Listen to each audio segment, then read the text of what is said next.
Welcome to one of the most mysterious and unexplored places on Earth. But what's so special about that? It's just some icy peaks and the endless snowy expanse of Antarctica. Yeah, that's right, but there's still a planetary scale mystery here. No matter how hard you try, you won't see a hidden mountain range, giant, unexplored land where no human has ever set foot, and it lies under another layer of mountains. It's like a nesting doll, but the size of a continent.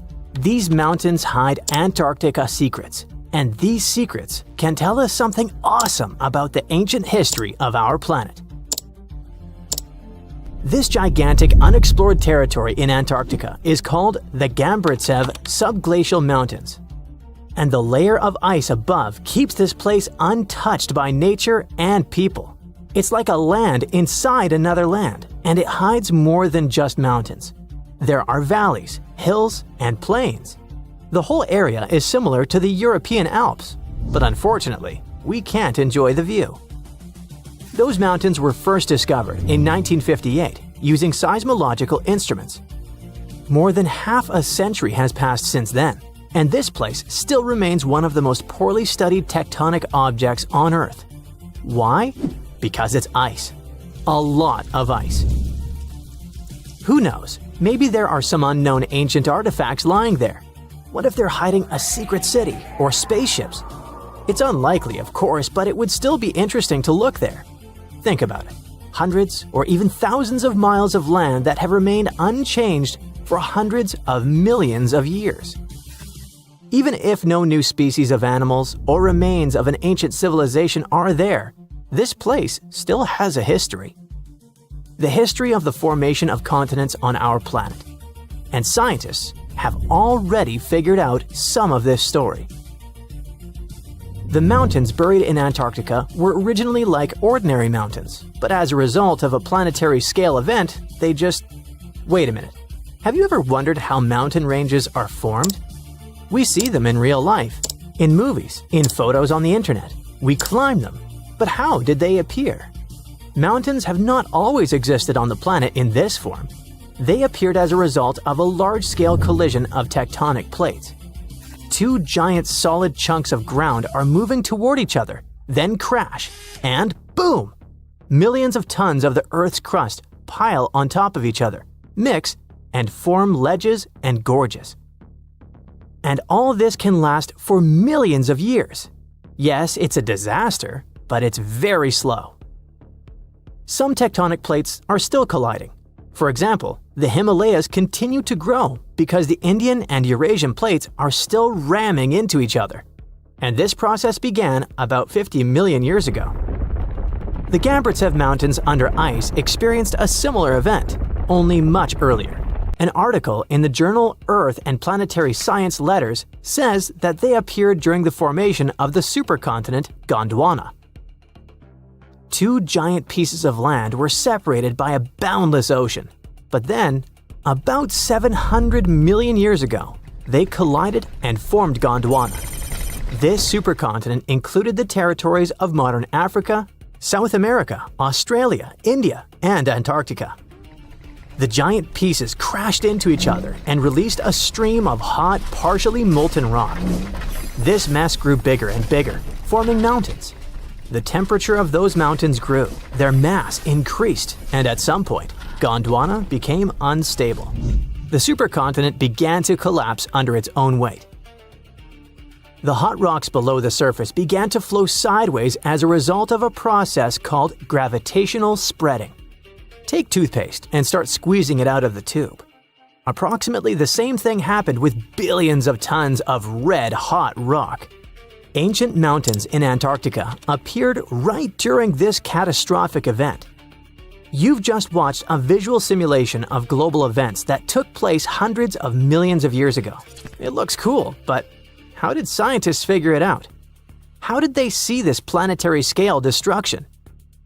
If the Gambritsev Mountains under ice is one of the most unexplored places in the world, then how could people find out its origin? The answer is simple. Tiny particles of rock have told us about the changing landscape of the planet. These are zircons. but scientists also call them time capsules. This mineral is very handy and resistant to mechanical and chemical influences. It's difficult to crush, it doesn't get affected by erosion, and it doesn't dissolve in water. And there's uranium inside it. This chemical element shows scientists the age of the rock. The fact is that uranium always decays into lead at the same rate. Scientists look at the ratio of uranium and lead and determine the age of minerals with great accuracy. Okay, this sounds a bit complicated. Here's a simple example. Imagine that each mountain belt is a clock that starts ticking at the moment of its formation. That is, after the collision of tectonic plates. After the rock forms, uranium begins its slow decay. The more time passes, the more uranium turns into lead. The rate of this decay is always the same. This decay can last for billions of years.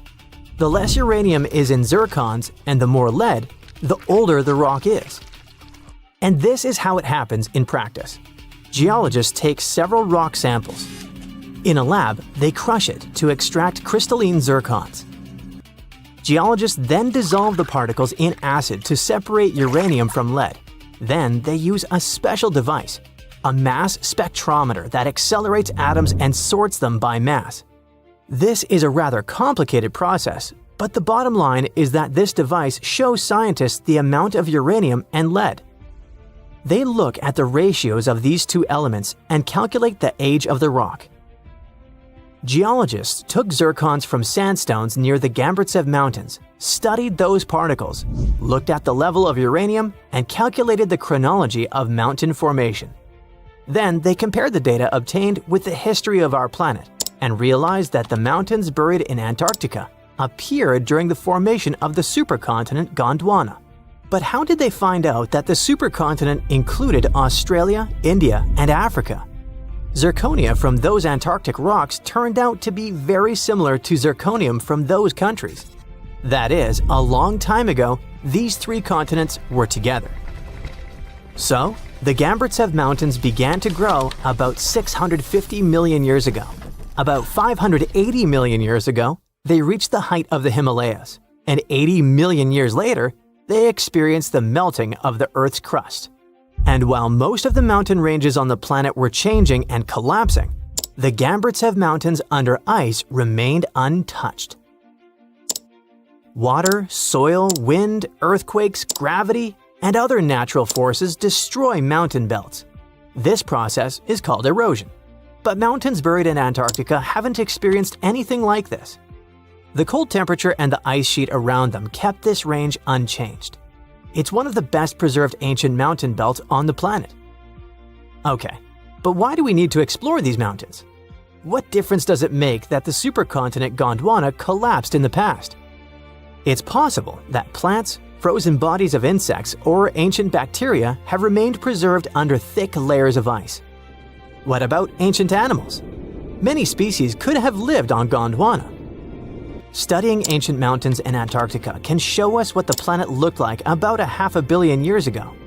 When Antarctica was a green continent, what lived on it? What happened to this life? Is it possible to revive those ancient creatures after so many years? If scientists were able to calculate the date of the supercontinent's appearance using tiny particles, then imagine what they could find after examining this hidden mountain range. It all sounds very interesting. But there's one problem. To take a small piece of this unknown world, you need to drill through a lot of ice. You need to deliver heavy equipment to one of the most inaccessible continents in the world, build stations, obtain an energy source, and conduct large-scale research. It sounds incredibly expensive, so this hidden territory will probably remain a mystery for a long time. Let's just hope that some billionaire will want to find out Antarctica's secrets and arrange a large-scale expedition there. Scientists just discovered a lake in Antarctica that flips everything we thought we knew about life on Earth. They drilled through thick ice and found liquid water where everything should be frozen solid. And inside this water, there is life. I mean actual living organisms thriving in the dark, untouched for ages. The story starts with an expedition that added a new, super important spot to the Antarctica map. Between November 2019 and January 2020, researchers trekking across the frozen desolation reached an area called Enigma Lake. They thought they were walking over a huge slab of solid ice, but their gear showed something different. So they used a powerful drill to get through the ice, peered beneath layer after layer, and detected at least 40 feet of liquid water trapped under the surface. They came looking for a rock, but found a hidden world under ice in this Antarctica lake, where they would least expect it. The scientists were shocked and didn't stop at this discovery. They wanted to know where all this water came from, because in this part of Antarctica, the climate is ruthless. Extreme temperature, low precipitation, punishing winds, and solar evaporation aren't exactly perfect conditions for a lake. Any fresh water was supposed to have dried up long ago. So there had to be a source for refills for a subglacial lake in Antarctica like this one. The researchers looked at the chemical composition of the salts and dissolved materials in the water. They noticed some patterns that pointed to a source. It looked like the nearby glacier was feeding the lake via some underground pathway nobody expected to exist. So there it is, an amazing Antarctica discovery hidden beneath ice, fed not from rain or surface melting, but from an underground flow that circles the Earth in silence. And because of that, when the team drilled deeper, they didn't just find water, they found a secret ecosystem. Life, where they thought there couldn't be any. Now by life here, I don't mean the kind that waves at us. I mean tiny creatures, tiny structures, microbial communities that evolved in isolation, shielded by the ice, and pretty restricted to their hidden home. They cover the lake bed in microbial mats, not just blobs of algae, but complex, carpet-like mats of microorganisms. Some mats look like thin, spiky coverings, others like thick, crumpled carpets, or even tree-like structures up to 15 inches tall. And these formations, looking straight out of a sci-fi movie about life on distant planets, aren't random specks of DNA floating in water. They are thriving, building structures, layering, changing over time. So the lake bed is kinda like a forest floor, only it's dark, cold, and covered by ice. If life can flourish under 45 feet of ice in near darkness, maybe our ideas of where it can exist need updating. And we don't know what happens when we disturb this hidden lake ecosystem. What if we inject humans, machinery, or even our breath into the mix? These microbes have lived isolated for who knows how many millennia, maybe even millions of years, without any exposure to the world above. If humans mess with them, these organisms could be at serious risk when they meet microbes they had never met before. The lake could get contaminated, and its ecosystem could change for good. As we step into this new territory, we must be extra cautious. After all, the entire Antarctica is like a book of secrets of evolution, adaptation, and survival that we must read carefully. This continent keeps surprising us. Animals that were never seen before turn up in its remote corners, from bizarre sea creatures to ice-loving insects you didn't know existed. For example, the ice-loving sea anemone scientists spotted hanging upside down from the underside of the Ross ice shelf. It looks like a delicate flower glued to the ceiling, waving its tentacles into water as cold as a bad breakup. Researchers steered a robot under the ice and found a brand new species. Then there's the celebrity newcomer with serious red carpet energy, the Antarctic strawberry feather star. This floating pom-pom can have up to 20 arms. It got its nickname because the body looks, you guessed it, strawberry-ish. And oh, I guess Antarctica is the last place where you'd expect to see a fish nursery, but it has the largest known one in the whole world. Researchers were there towing their cameras along the Weddell Sea seabed to map it when they spotted thousands, then millions of identical bowls in the sediment.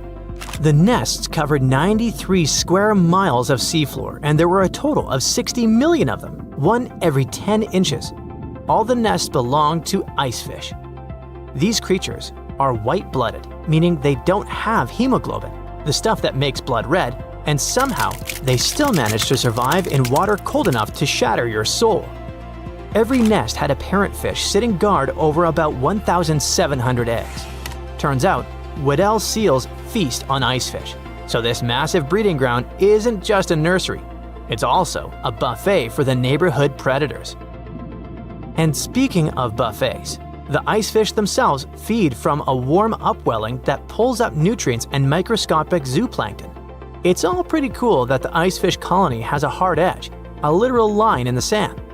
The edge of that border matches perfectly with the outer rim of the warm upwelling, which looks like a carefully crafted evolutionary trick. Another Antarctica discovery that shocked scientists wasn't a cool-looking fish or a dinosaur bone, but something probably even more important for science: bubbles. Tiny ancient bubbles trapped inside what might be the oldest ice ever brought up to daylight, nearly 1.2 million years old. Before this discovery, researchers had recorded climate history going back 800,000 years, but they wanted more. They spent years searching for the perfect spot where ice could tell the story straight through.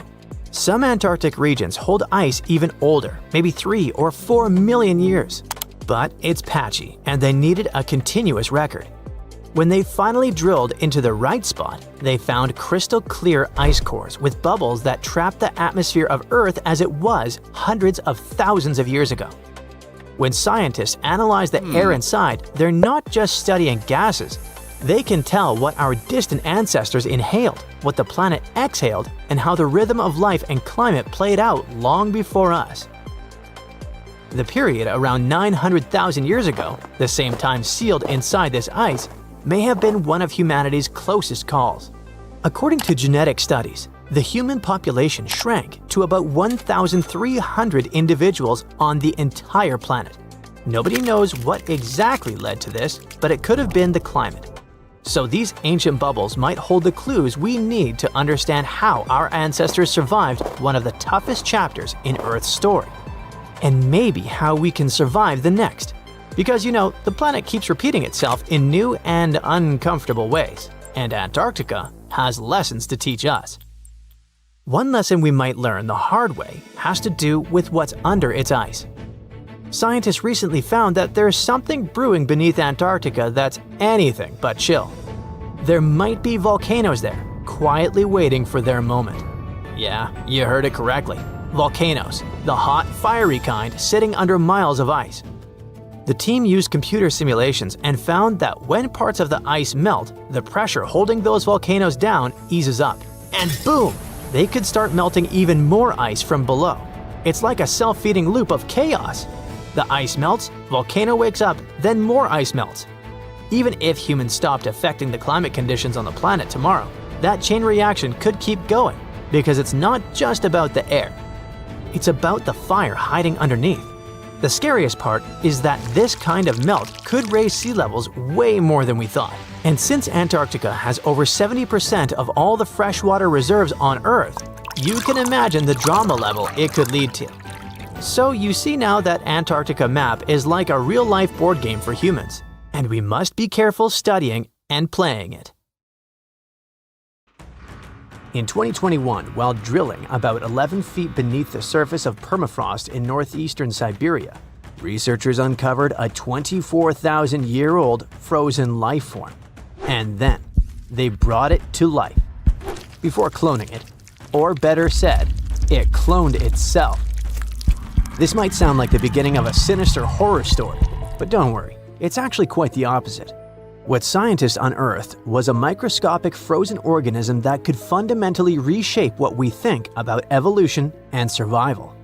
The uncovered tiny creatures are called bdelloid rotifers, microscopic animals with little wheel-like mouths that they use both for moving and feeding. They were first discovered in 1696 and are fairly common in freshwater environments around the world, with a few saltwater species. They might seem unremarkable, but scientists have been studying them since early microscopes made it possible to actually see them. Because even though there are only a few dozen microns wide, they're surprisingly complex, with brains, guts, muscles, and reproductive systems. Could it be that within that complexity lies the secret to ultimate resilience, maybe even for us humans? Let's break it down. These creatures are extremophiles, That means they can survive being completely drained of water at any point in their life cycle, then lie dormant until rehydrated. But that's not all. They can also persevere through some of the harshest conditions on Earth, or in outer space, or even being stuck in the Siberian permafrost wasteland for tens of thousands of years. This is possible because they can enter cryptobiosis, a condition where organisms pause their metabolism and become nearly inactive. It may sound sciencey, but actually, some of the everyday products we eat are stored in a fridge thanks to this phenomenon. Take yeast, for example. Live yeast cells are surrounded by a protective layer made of dead cells and some nutrients. You can keep yeast at room temperature, but if cryptobiosis comes into play, in the form of your fridge or freezer, it stores much better and longer. During cryptobiosis, rotifers accumulate protective compounds like chaperone proteins, which help them repair and recover once favorable conditions return. Chaperone proteins are like tiny bodyguards. Their job is to keep other proteins in the cell from falling apart under pressure. When the body is stressed, whether from heat, cold, toxins, dehydration, or just the natural aging process, the proteins inside our cells can start to misfold. Proteins need to be folded into very specific shapes to function properly, and when that structure breaks down, they become useless, or worse, harmful. Misfolded proteins can pile up and interfere with normal cell function. In some cases, they clump together in ways that poison the cell. This kind of damage is even linked to serious health conditions. So, if rotifers have developed powerful proteins that prevent cellular chaos even under extreme conditions, could we use them to protect human cells from diseases and aging? By analyzing the age of the ice they were found in, scientists figured out that these frozen rotifers were at least 24,000 years old. That's a huge leap from earlier studies, which showed they could survive frozen for only about 10 years. Now that's what you call record-breaking. This period of Earth's history is known as the Late Pleistocene Epoch, a time dominated by the Ice Age, which means these invertebrates were lying dormant when Manny and Sid were having their adventure while roaming the icy landscapes, along with saber-toothed cats and giant ground sloths. Fun fact: although animated movies like Ice Age show woolly mammoths as huge, towering giants, they were actually about the same size and weight as today's average African elephant. Nature and evolution can be so cruel, yet fascinatingly unpredictable. Massive, menacing beasts that came from the Ice Age couldn't survive it, yet something tiny and weird, like a bedeloid, could. But regarding our unfrozen creature, after the soil thawed, the organism didn't just begin moving again, it also started reproducing. This is thanks to an ability called parthenogenesis, a specific form of reproduction in which embryos develop from unfertilized eggs, allowing them to reproduce independently. It really is like cloning, but it happens naturally. Many organisms, such as certain insects, reptiles, and even some birds, are capable of parthenogenesis, at least under specific conditions. For example, in honeybees, males develop from unfertilized eggs through parthenogenesis, making them genetic copies of their mother. However, parthenogenesis is often seen as an evolutionary disadvantage because it limits genetic diversity, meaning that most species that reproduce this way eventually face extinction. Despite this, bedeloid rotifers have diversified into over 450 distinct species over millions of years, which is extremely rare. Scientists believe their survival comes down to a few evolutionary adaptations. They can pause their metabolism through cryptobiosis, repair their DNA with specialized proteins, and even borrow useful genes from other organisms using a process called horizontal gene transfer. Unlike most animals which rely solely on inherited DNA, these organisms can steal genetic material from bacteria, fungi, and even plants, splicing foreign genes into their genome to gain new survival traits. Some studies have shown that up to 10% of their active genome comes from foreign DNA. This could explain their extraordinary resilience. They borrow genes for stress resistance, toxin breakdown, or radiation repair, essentially patching and upgrading their DNA in real time. It's not like the mind flare from Stranger Things, where the creature absorbs another organism to improve itself and grow. It's more like a spy stealing a blueprint from a rival lab to learn its secrets. When cells rupture, for example, when bacteria die nearby, bdelloids scoop up loose DNA fragments and integrate them into their own genome. Interestingly, the usual expected lifespan of bdelloid rotifers under normal circumstances is only 2 weeks. The soil sample that contained these rotifers also held nematodes, or roundworms, another group of tiny survivors already known to withstand tens of thousands of years icebound. This isn't just limited to microscopic animals.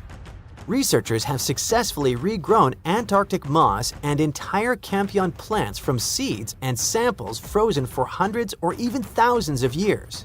In 2016, a team of Japanese scientists brought tardigrades, or simply water bears, back to life after 30 years in cryptobiosis.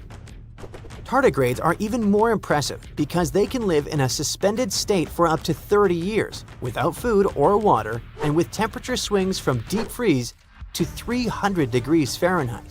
These guys can also endure crushing deep-sea pressures, vacuum, microgravity, and intense radiation of space. Remember when we said earlier that these species can survive the harshest conditions on Earth and beyond? It wasn't an exaggeration, and now you understand why.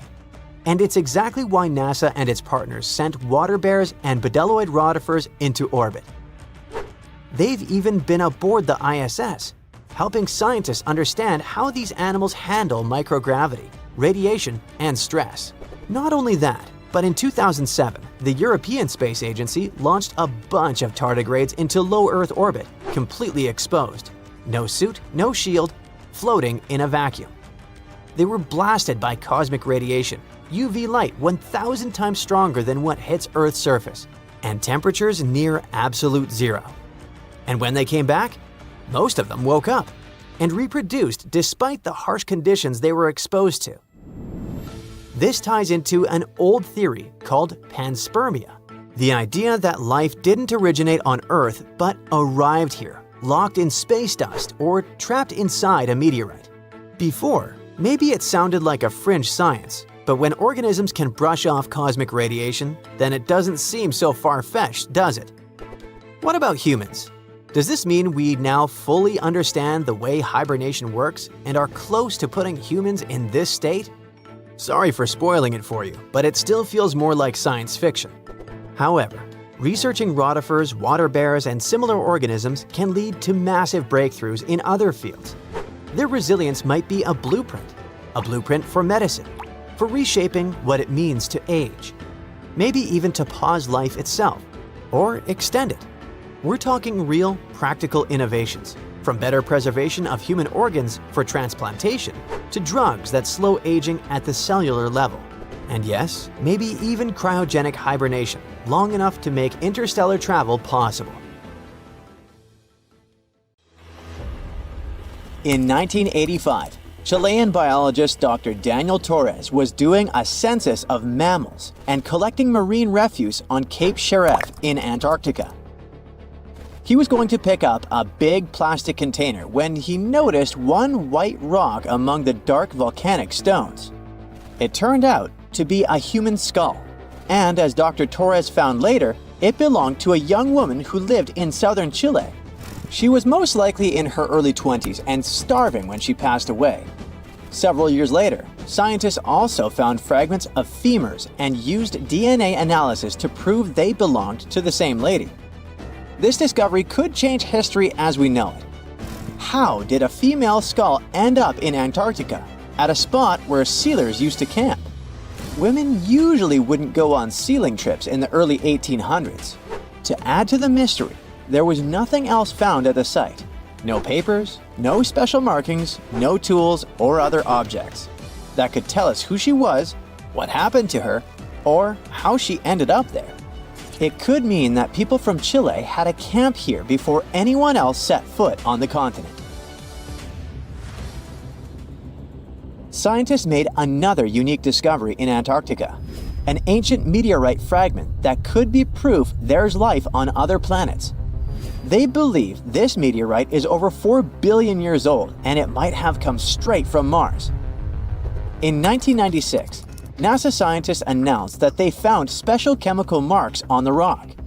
Some ancient Martian organisms may have left them behind, but not everyone was convinced.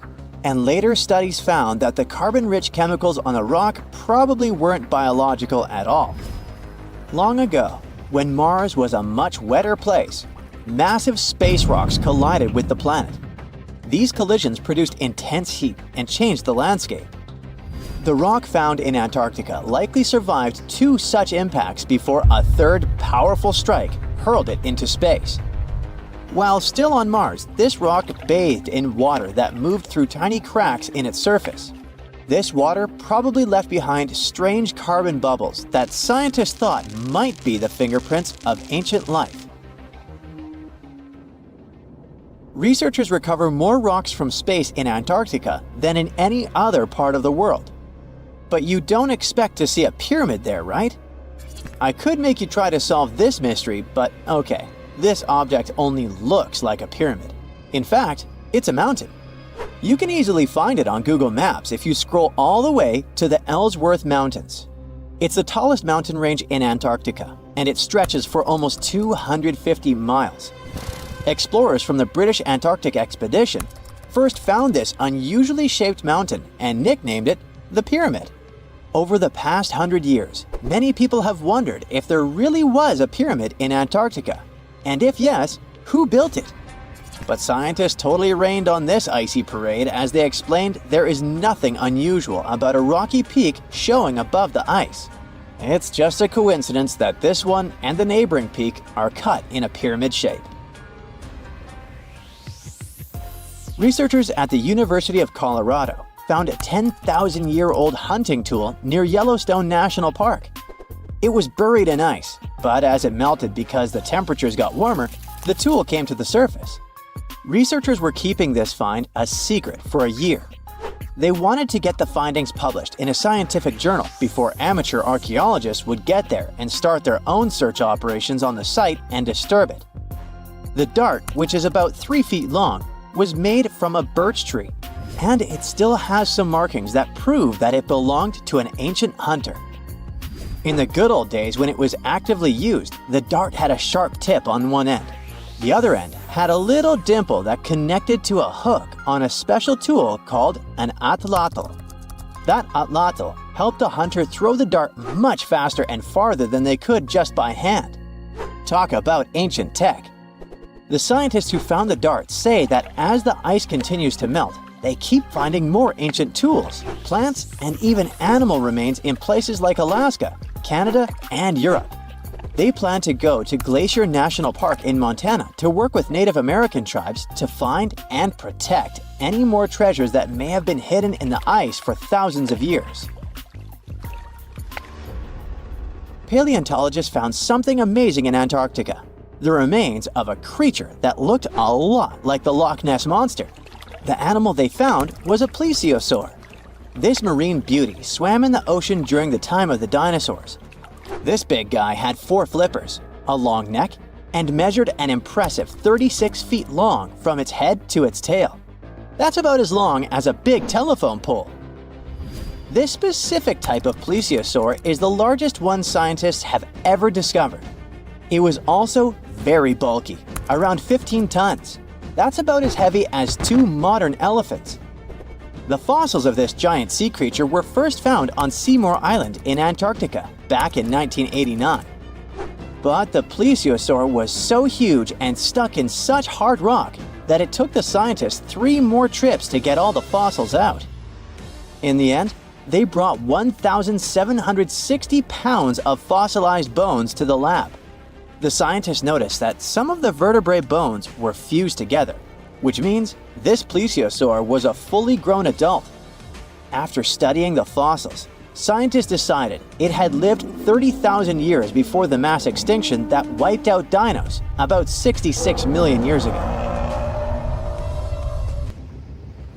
In May 1845, Captain John Franklin set off from England with 133 people and 2 ships. They were trying to find a sea route called the Northwest Passage to make traveling between Europe and Asia shorter and faster. The last people who saw Franklin and his crew were sailors on 2 whaling ships in August of that same year.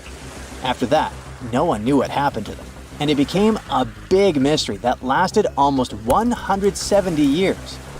People sent search teams to the icy parts of northern Canada, where they found some spooky clues. There were things left behind by Franklin's crew, and they heard sad stories from Inuit people who lived there. They even found a note from 1847 on King William Island, written by one of the crew members. The note said the 2 ships had gotten stuck in the ice. Finally, in 2014, Canadian scientists announced that they had found the wreck of the Erebus at the bottom of the Wilmot and Crampton Bay. 2 years later, they found the second ship, about 45 miles away. Both ships were still in great shape, even after being underwater for so long. Underwater archaeologists studied the cabins on the ships and brought back hundreds of objects. Thanks to these artifacts, they can paint a better picture of what really happened during the last days of Franklin's dangerous journey. A mountain hiker found an unusual sandal in an area known as the Horse Ice Patch in Norway in the summer of 2019. The hiker sent GPS coordinates and photos of the find to researchers who study archaeology preserved within glaciers and ice patches. The archaeologists checked the weather forecast and figured out that they only had 1 day to retrieve the show before the snow covered it with a thick blanket. Then it would take years for it to melt, so they had to act fast and rush to the location to secure the sandal. This vintage shoe turned out to be around 1,700 years old after radiocarbon dating. They also found other artifacts in addition to the Iron Age footwear, such as frozen horse manure from the Viking Age and textiles. All these findings could mean that there used to be a travel route in the mountains that connected inland Norway to the coast a long time ago. Consider Lake Enigma. What a fitting name. It's already strange enough because it's not even supposed to exist. But now, we stumbled upon actual life deep beneath it. And this just might help NASA in their search for life in outer space. The lake lies deep in the icy heart of Antarctica, so it's not really a water pool like we're used to, more like a lake-like block of ice, or so we thought. Just recently, Italian scientists discovered a secret that had been buried for ages, an actual body of water, and in this water, life is thriving. Various microorganisms, and even some weird little hunters. Which is super weird, since Enigma sits in a remote and harsh corner of our planet, the northern Victoria Land in Antarctica. The entire South Pole is cold, but in this place, temperatures can plummet to a horrifying minus 41 degrees Fahrenheit, though on average it's around 7. Chilly. Like we said, this lake shouldn't even be there at all. Antarctica is technically the largest desert on Earth, even though it's covered in snow, because it's super dry.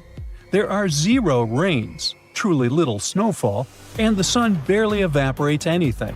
And even if there is some water, the insane winds make sure to dry everything out super quickly.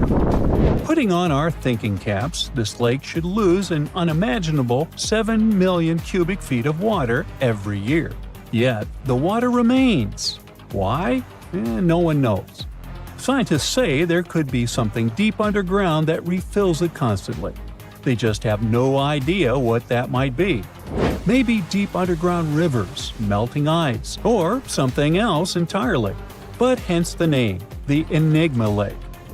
The block of ice, we mentioned, is permanent and super thick, at least 36 feet of it, and that's higher than a 3-story building.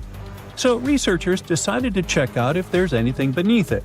They used a so-called ground-penetrating radar, a super smart echo detector for the ground. This radar sends invisible radio waves into the Earth. When they hit something underground, like rocks, water, or anything else, they bounce back to the device. By measuring how long it takes for the signal to return and how strong they are, we can determine the distance and what exactly the radar hit. That's how animals like bats, whales, and dolphins can see underwater. And we humans stole this cool nature idea to research buried structures and hidden caves. Scientists used this device all over the Enigma surface. This way, they were able to create an entire map of this under-ice world beneath. The water itself wasn't surprising. It's the unique ecosystem in it that shocked them. Unfortunately, no secret monsters or extraterrestrial secrets this time. But there are microorganisms there that may not exist anywhere else on Earth. Somehow, these creatures have managed to survive in complete isolation and extreme cold. It's not that we don't know these microorganisms, we've met them before, just not exactly like this. There are a couple groups hanging out down there. The first one is Bacteroidota. They love breaking down complex molecules, especially in your stomach, and help digest tough plant fibers. They mostly hang out inside us, but in the outside world, we might occasionally find them in soils and oceans. Then Actinobacteriota, genius chemists among bacteria. They decompose organic materials and help the soil get healthier. They're also famous for producing antibiotics, so we owe a lot of our medicine to them. The third one is Pseudomonadota. These guys weren't a surprise. They're crazy adaptable. They can thrive pretty much anywhere, from soil to water to the human body. Some of them are good, helping plants grow and in nutrient cycles, but others can be opportunistic pathogens. Ooh, bad guys.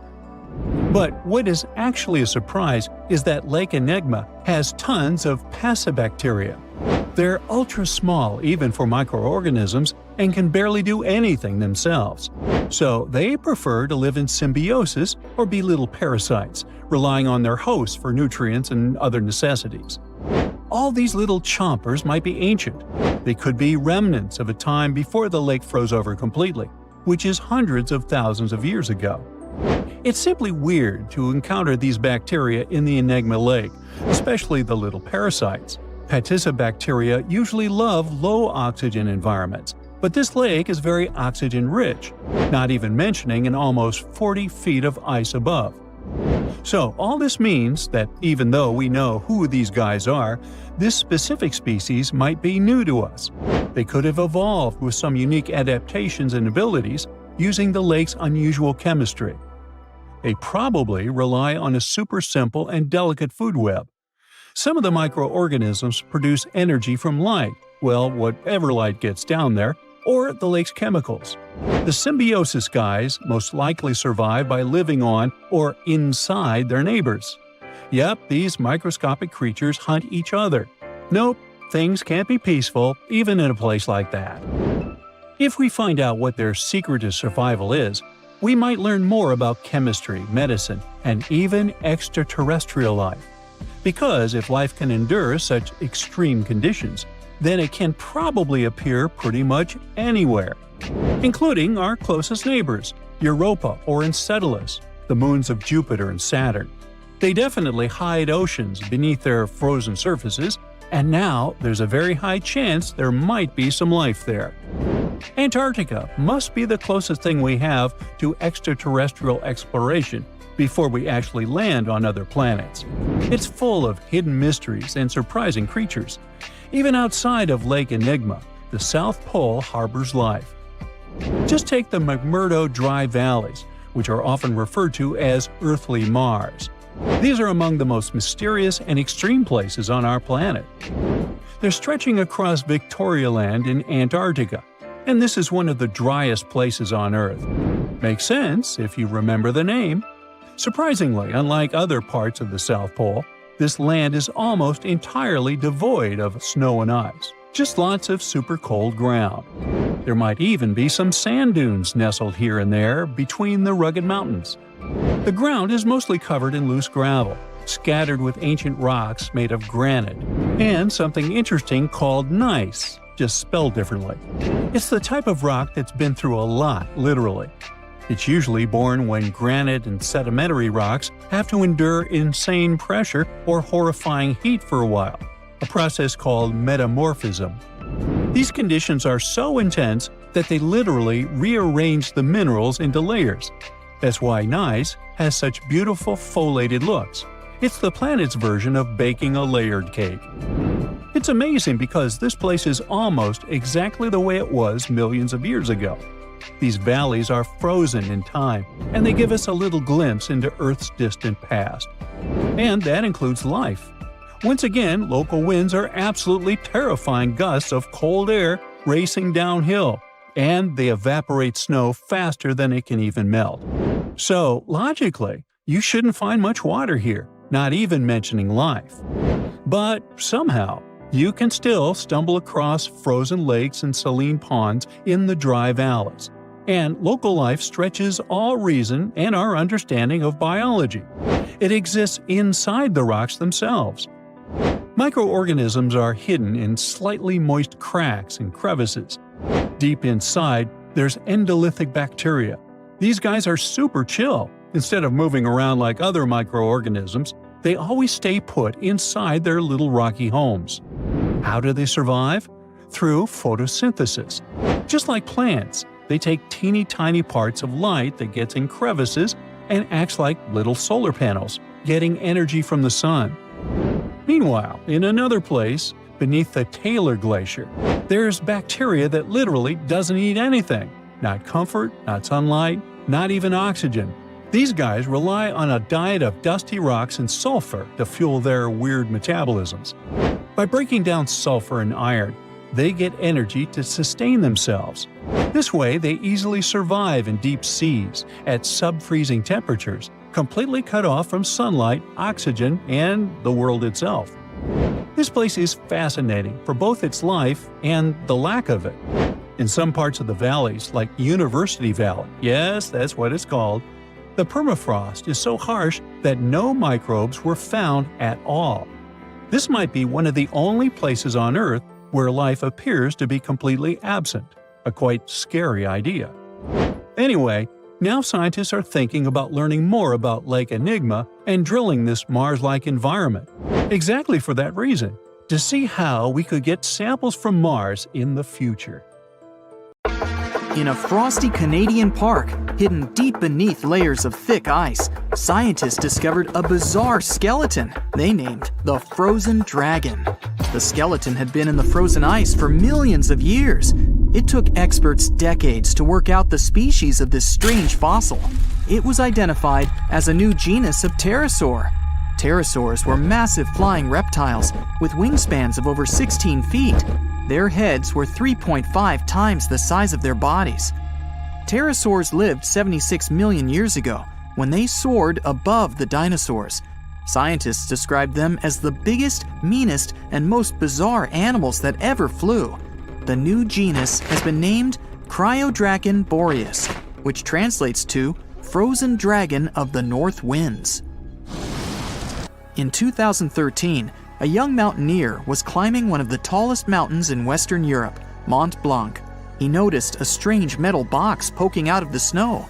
The mountaineer pried the box open and found that it was filled with precious rubies, emeralds, and sapphires. The climber immediately handed the box to the authorities. It was discovered that the box likely belonged to a passenger on one of 2 flights from India that crashed into the mountain over 50 years ago. The box was valued to be worth over $200,000, and authorities are still searching for the heir to the small box of treasures.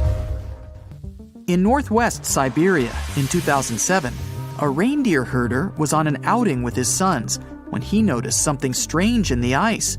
The man realized it was a frozen mammoth calf and immediately contacted the local museum.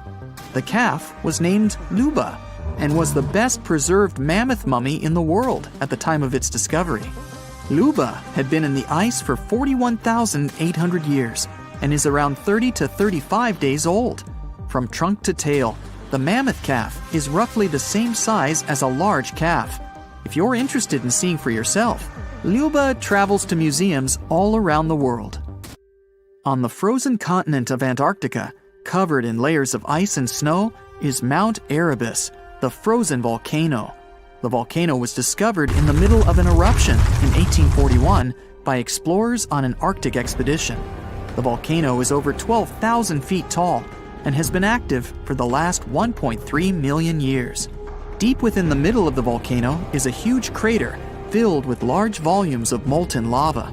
The volcano has occasional explosions, which means it's classified as being in continuing eruption. However, these eruptions are nothing to worry about because they're generally rather small. Back in 1991, two hikers were traveling across the Italian Alps when they stumbled across a body that they presumed to belong to a recently lost hiker. The duo trudged back down the mountain to report their unfortunate findings. Once the remains were recovered, it was clear that the body was not recent at all. Scientists determined that the Iceman was more than 5,000 years old and named him Otzi. The discovery was unlike anything scientists had ever before seen because the body was so well preserved. For years, Otzi was studied by scientists who discovered that our ancestors have a lot more in common with us than we ever knew before. Otzi was covered in ink body art. Research done on the contents of his stomach revealed that his last meal was dry-cured meat, similar to the bacon we eat today.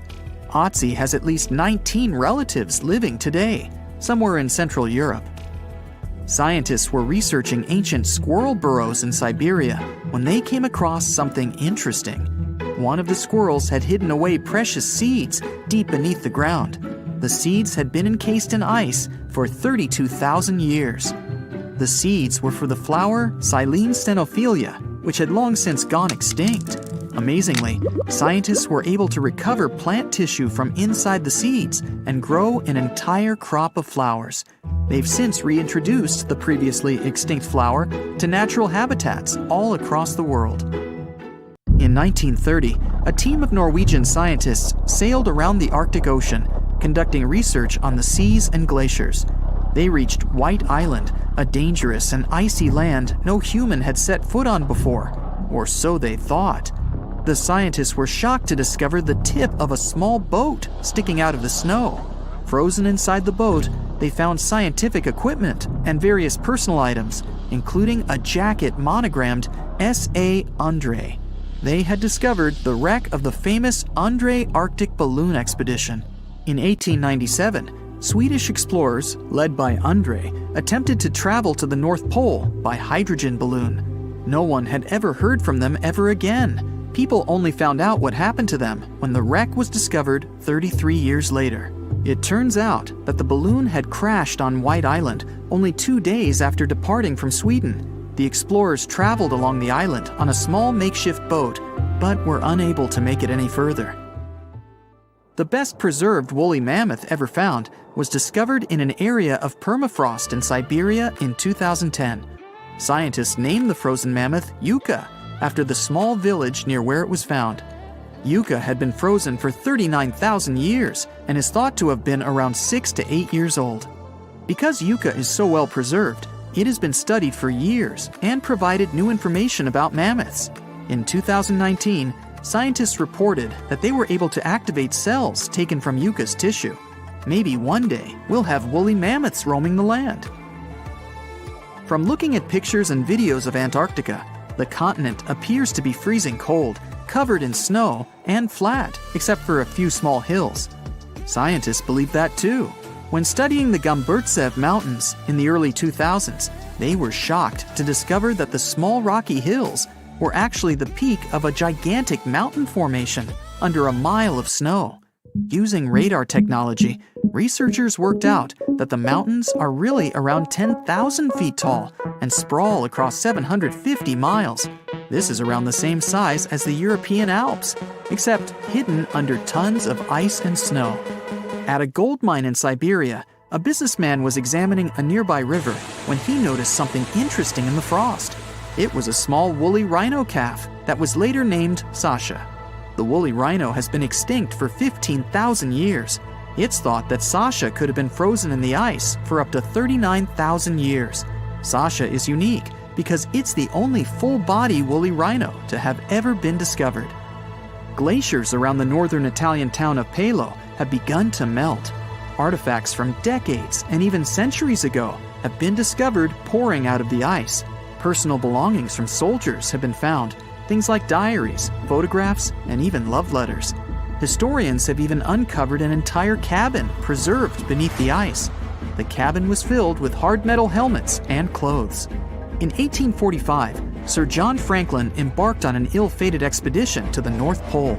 The crew traveled on 2 ships, HMS Erebus and the ironically named HMS Terror. The expedition met with disaster, and both ships were lost to the icy waters. In 2016, the HMS Terror was discovered by a team of researchers. Despite being lost for 170 years, the freezing cold waters had maintained the ship in pristine condition. Scientists describe the ship as frozen in time. Dinner plates and glasses were still on shelves, beds and desks were still in order, and even the passengers' luggage appeared to be in good condition. The HMS Erebus was also discovered nearby, but due to changing water conditions, the ship wasn't in great shape. The glacial ice surrounding a mountain passageway in Norway that was notoriously used by the Vikings has revealed hundreds of ancient artifacts. One of these artifacts was a giant unopened wooden box that was welded together. Researchers were beside themselves with anticipation, waiting to open this box. They believed it would be filled with Viking treasures or artifacts that would give us an insight into ancient society. When they opened the box, all that was inside was a plain old beeswax candle. It turns out that this box wasn't actually as old as they thought it was. By analyzing the candle, they discovered that the box dates back to the 17th century. The age of the Vikings had ended by the 11th century. It's likely that the candle box belonged to a farmer who was shipping it from his summer farm to his winter farm to light up the long nights. Ooh, you're diving into the dark and icy waters of Antarctica. The eerie blue darkness is enveloping you, reminiscent of the vast expanse of open space.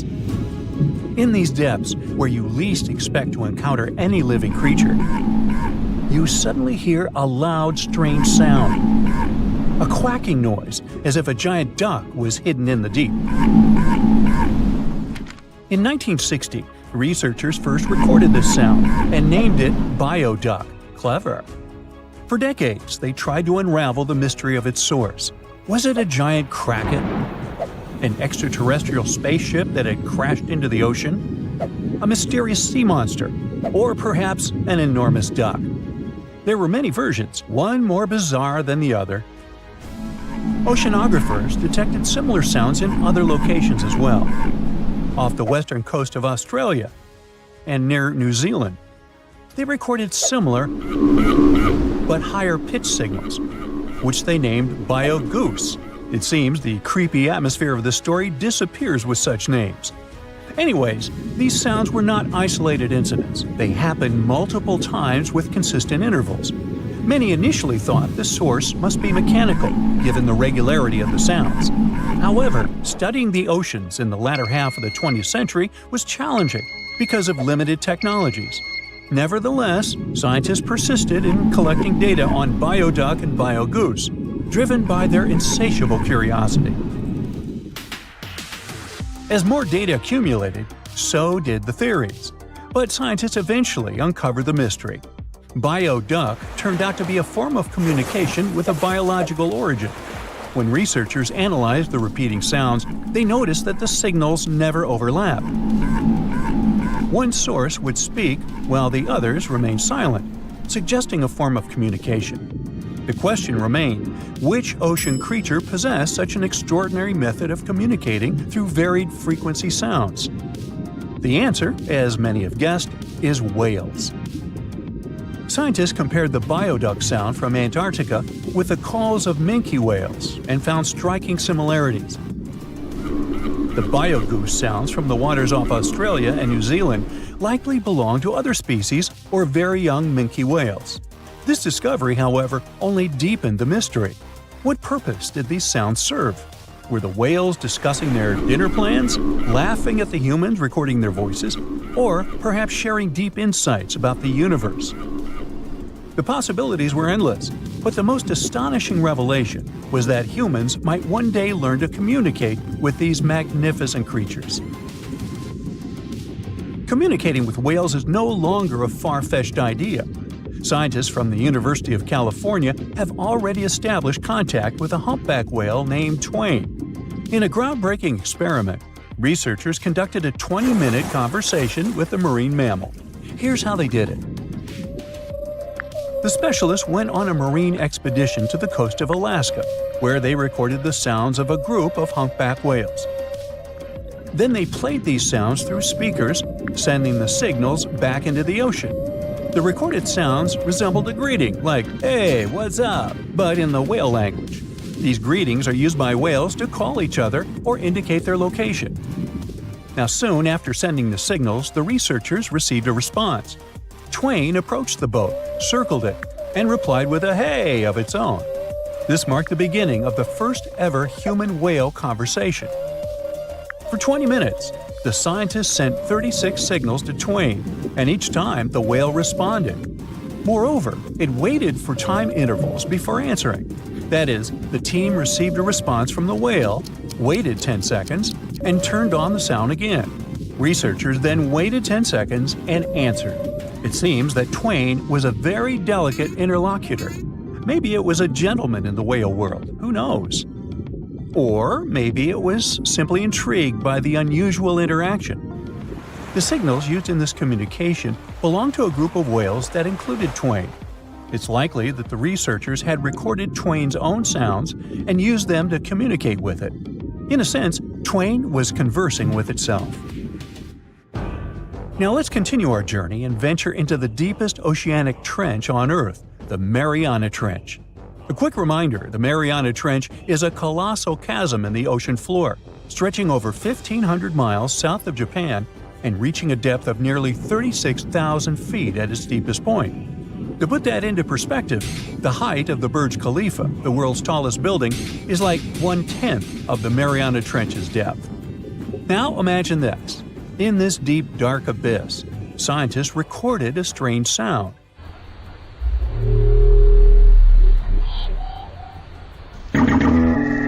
Unlike bioduct, this sound resembled something from a science fiction movie, a low rumble,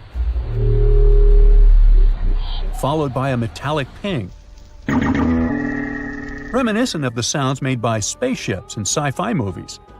Researchers named this mysterious phenomenon biotwang noises.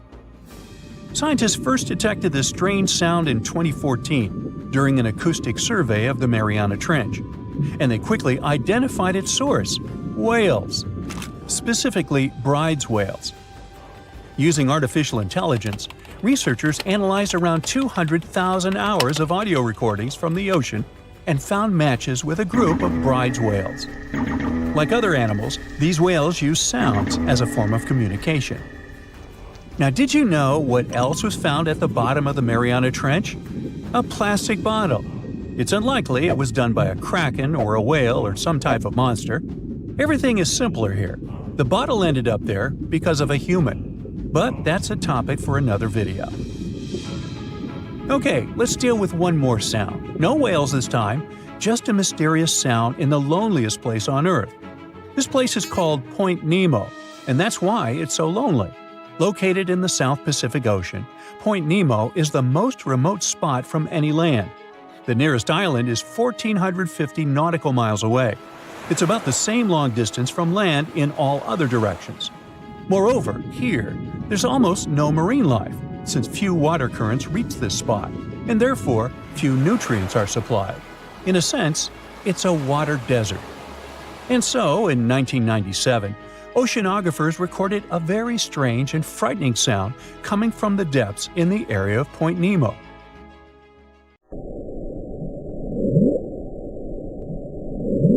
It was something gigantic and scary. People called it the bloop. As soon as journalists found out about this phenomenon, people around the world began to invent the most fantastic versions. The most popular of them was that the sound source was a giant sea monster, kraken, or some other creature. The hype around the bloop didn't last very long. Scientists managed to find out the nature of the mysterious noise. It turned out it belonged to an iceberg. When they crack and collapse, they create powerful ultra-low frequency sounds that can be heard from a very long distance. To confirm this version, scientists recorded the sounds of other icebergs and heard something similar to the bloop. Oh, by the way, Point Nemo is so lonely that space agencies drop out-of-service satellites here. Space objects just fall in the water. There's a 99% chance that no animal or human will be harmed by falling debris in this lonely place. That's why many people call it the satellite cemetery. But what if, someday, a spaceship from another planet falls here? What if it has already fallen in Point Nemo and sometimes emits an emergency signal that breaks through the ocean? Ooh. All the mysteries you have heard have already been solved.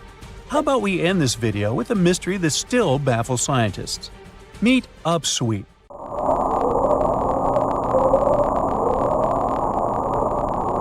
One of the most mysterious sounds ever recorded in the ocean.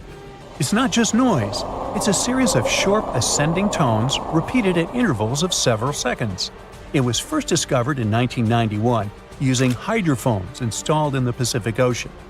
At first, oceanographers suggested that upsweep could be associated with volcanic activity or underwater earthquakes. But the seasonal nature of the sound and its intensity change depending on the time of year, which rules out these versions. People began to consider hypotheses related to the biological life of the ocean. They studied the migration routes of marine animals and their behavior at different times of the year. However, despite all efforts, the sound source has not been identified. Some studies suggest that upsweep may be associated with certain species of fish or other marine animals that make sounds for communication or navigation, but no one has been able to prove it. Antarctica, a snowy world of about minus 46 degrees Fahrenheit, covered in ice for millions of years. But it wasn't always this way. Scientists just found something buried deep beneath the seafloor that shouldn't exist. Tiny golden droplets of amber. This means that Antarctica was once teeming with life and thick with trees. But something happened to it. Something that could reshape the way we see our own future. Antarctica has been a land of howling winds for millions of years. No tree can grow here today. But scientists who studied those lands decided to drill deep beneath the Antarctic surface. They went thousands of feet below the ice, pulling up ancient layers of sediment. And there, trapped in time, they found tiny pieces of golden amber. Amber is basically fossilized tree resin. It's found all over the world, often with perfectly preserved pieces of ancient life. Insects trapped mid-flight, pollen frozen in time. Entire tiny ecosystems can be locked inside golden droplets. In every continent, but not in Antarctica. Until now. They discovered tiny specks from 0.5 to 1 millimeter in size, smaller than a grain of sand, but with huge significance. This droplet had once oozed from the bark of a tree about 90 million years ago. What's even wilder, amber is only produced by certain types of trees, the ones that grow in humid, temperate rainforests and jungles. That's when the realization hit. Antarctica used to be a rainforest.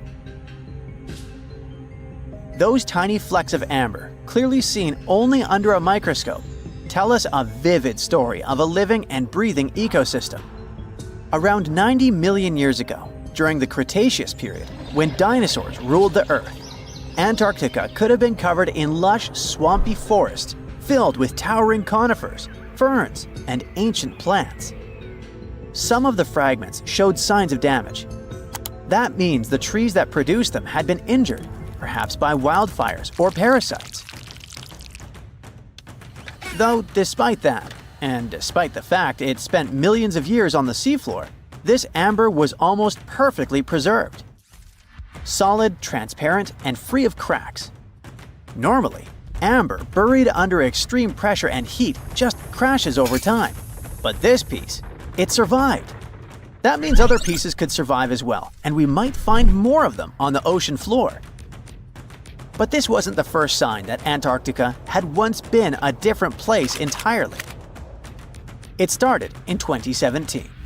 a team of scientists drilled deep into the seabed near Pine Island Glacier on Antarctica's west coast. They pulled up sediment cores, long cylindrical samples of Earth that had been buried for millions of years. And it was insane. Inside these layers they found fossilized roots, pollen, spores, traces of an ancient forest that had once thrived here. And that's exactly what they'd been studying ever since then. In order not to damage anything, they had to spend years of hard work, breaking down the sediment into thousands of tiny pieces and scanning them all under fluorescent microscopes. The same team also found another piece of the puzzle back in 2020. They found more sedimentary samples from the ocean floor that pointed to a land of dense trees, rivers, and wetlands. A world that looked more like the Pacific Northwest or New Zealand. But why was Antarctica so warm back then? Well, that's all because of the atmosphere. 90 million years ago, Earth's carbon dioxide levels were terrifyingly high. It was literally one of the warmest periods in history, with temperatures soaring even at the poles. Think about it. Antarctica had no ice caps. Instead, it could have had buzzing insects and maybe even dinosaurs wandering through its forests. But in order to learn what happened to them, the team has to find more evidence. Antarctica really is a place full of mysteries. It's hard to study because it's covered in snow and ice so much that we don't even know its true shape and size. Some parts of the ice sheet are over 3 miles thick, half the depth of the Mariana Trench, the deepest trench on Earth. Luckily, snow has a great quality. It can freeze things in time perfectly. Layer by layer, year after year, it buries nature's past like a time capsule. Luckily, snow has a great quality. It can freeze things in time perfectly. Layer by layer, year after year, it buries nature's past like a time capsule. At first, fresh snow is soft and shifts easily in the wind, full of air. But as more snow piles on top, it compresses, squeezing out the air pockets and hardening into dense ice. This freezing pressure locks everything inside. It traps ancient plants, animals, and even entire landscapes. And they literally get frozen in time, because the extreme cold slows down decay. It stops bacteria growth, preventing rot, and keeping things almost perfectly intact for thousands, sometimes even millions of years. That's exactly what's going on in Antarctica. Scientists have to literally scan it all the way down this snow in order to find what this place looked like millions of years ago. What they found is an entire lost world buried under miles of ice. It was beneath the thickest ice of East Antarctica, near the Aurora and Schmidt subglacial basins.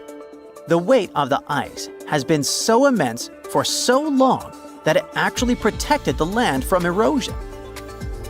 Scientists call it the ghost of Antarctica's landscape, and it's nothing like the smooth, flat wasteland seen from above.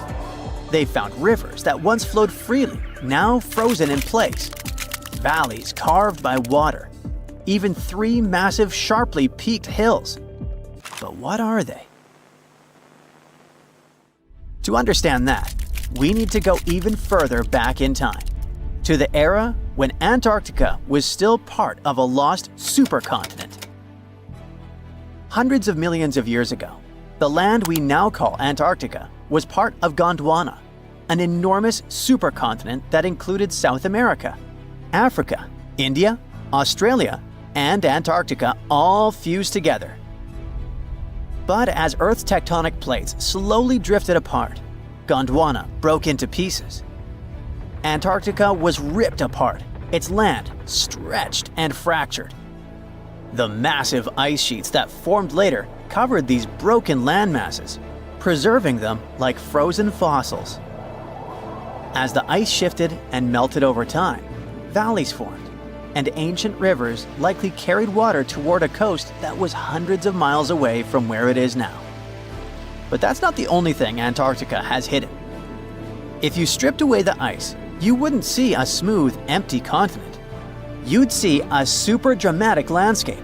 towering mountains, deep valleys, even fiery volcanoes. In West Antarctica, at least 138 volcanoes are buried under the ice. One of them, Mount Erebus, is still active. And inside, it has warm volcanic caves where you could walk in a t-shirt. Oh, and if it wasn't weird enough, Erebus is also spewing out gold. Yep, the actual tiny specks of gold from deep within the Earth. Scientists believe this happens because magma, the superheated semi-molten rock beneath the Earth's surface, carries liquid gold with it as it rises. Every single day, Erebus releases about 0.2 pounds of it. That's worth around $6,000 per day. In a year, that adds up to 64 pounds, or more than $2 million, floating into the sky. Unfortunately, before we grab shovels, we gotta remember that those are just microscopic particles. They're often smaller than 60 micrometers, thinner than a human hair. Not even mentioning that they're scattered around up to 620 miles away from the volcano itself. Finding them is nearly impossible. But that just shows that even in such a harsh place that looks just like a white desert, there are still many fascinating mysteries to discover. For example, somehow, life still clings there. In 2017, scientists drilled deep beneath the ice of the Ross Ice Shelf looking for water. But they found something fantastic instead. A river hidden beneath 1,640 feet of ice, running through the dark. And inside it, hundreds of tiny shrimp-like creatures. They swarmed around the camera, blocking the lens, welcoming the scientists. In deep caves beneath the ice, DNA evidence has also shown traces of moss, algae, and possibly even unknown tiny animals. So, turns out, even in one of the harshest places on Earth, life finds a way. And who knows what else we'll discover in the South Pole? The Loch Ness Monster is actually not from Scotland. Turns out, this real-life creature lived in the freezing waters of Antarctica about 70 million years ago. In 2019, researchers discovered fossils of a huge, prehistoric marine reptile that looked a lot like what people described as Nessie. This beast was terrifying, measuring up to 36 feet long with a massive giraffe-like neck. It also weighed around 15 tons, which is about the size of 3 elephants. Next up on our list of huge animals is a penguin. I know penguins aren't exactly what you'd call big, but scientists have just found what they think might be the biggest penguin ever, the Kumimamu fordyce. It's believed that these giant birds were hanging around New Zealand about 55 million years ago, and they were huge, weighing over 330 pounds. That's about 5 times the size of the emperor penguins, which are considered the largest penguins alive today. Now, let's move on from massive creatures to something much smaller. Meet B. manfredschmidti, a great ape that lived around 12 million years ago in what is now Germany. This creature is very special, as it's the tiniest great ape ever discovered. And when I say tiny, I really mean it. These ancient animals only weighed about 22 pounds. They were basically no bigger than a super chunky cat. If you think small creatures aren't scary, wait until you meet the electric blue tarantula. This newly discovered species from Thailand's mangroves has an almost otherworldly electric blue color. Its vibrant hue doesn't come from pigment, it is actually caused by the unique structure of its hair, which reflects blue light, making it look like an extraterrestrial being. We're going even further now, diving into the freezing pitch-black depths. At around 2,000 feet deep in the Andaman Sea, scientists found a new species of ghost shark, which they named Chimera supape. Their appearance is straight out of a horror movie. They have sleek, pale bodies, frills that look like feathers, and large, creepy eyes. These ghost sharks aren't actually sharks, but they are related, having diverged from their cousins about 400 million years ago. The good news is they're not too scary since they're only a bit bigger than a shoebox. Just when you think we can't find stranger creatures, we come across this ancient amphibian from Brazil. scientifically known as K. rosei. This newly discovered giant crocodile-like creature lived during the Triassic period, over 240 million years ago. At nearly 10 feet long, it had a powerful jaw, resembling the modern-day alligator. This beast was definitely a survivor, since it adapted to the most severe conditions ever seen on the planet. Last year, scientists were tracking the dense Amazon rainforest at night when they found some quirky orange spiders that looked like they were wearing black boots. The team soon discovered it was a new type of giant crab spider. And no, they don't look like crabs at all. They only got their name because, while perched on plants, these spiders spread their legs out to the sides, just like crabs. Do you know that some new species are named after celebrities? Hollywood icon Harrison Ford now has his very own snake, for example. Discovered in Peru, T. Harrison Fordy honors the actor famous for his role as Indiana Jones, an archaeologist with a notorious fear of snakes.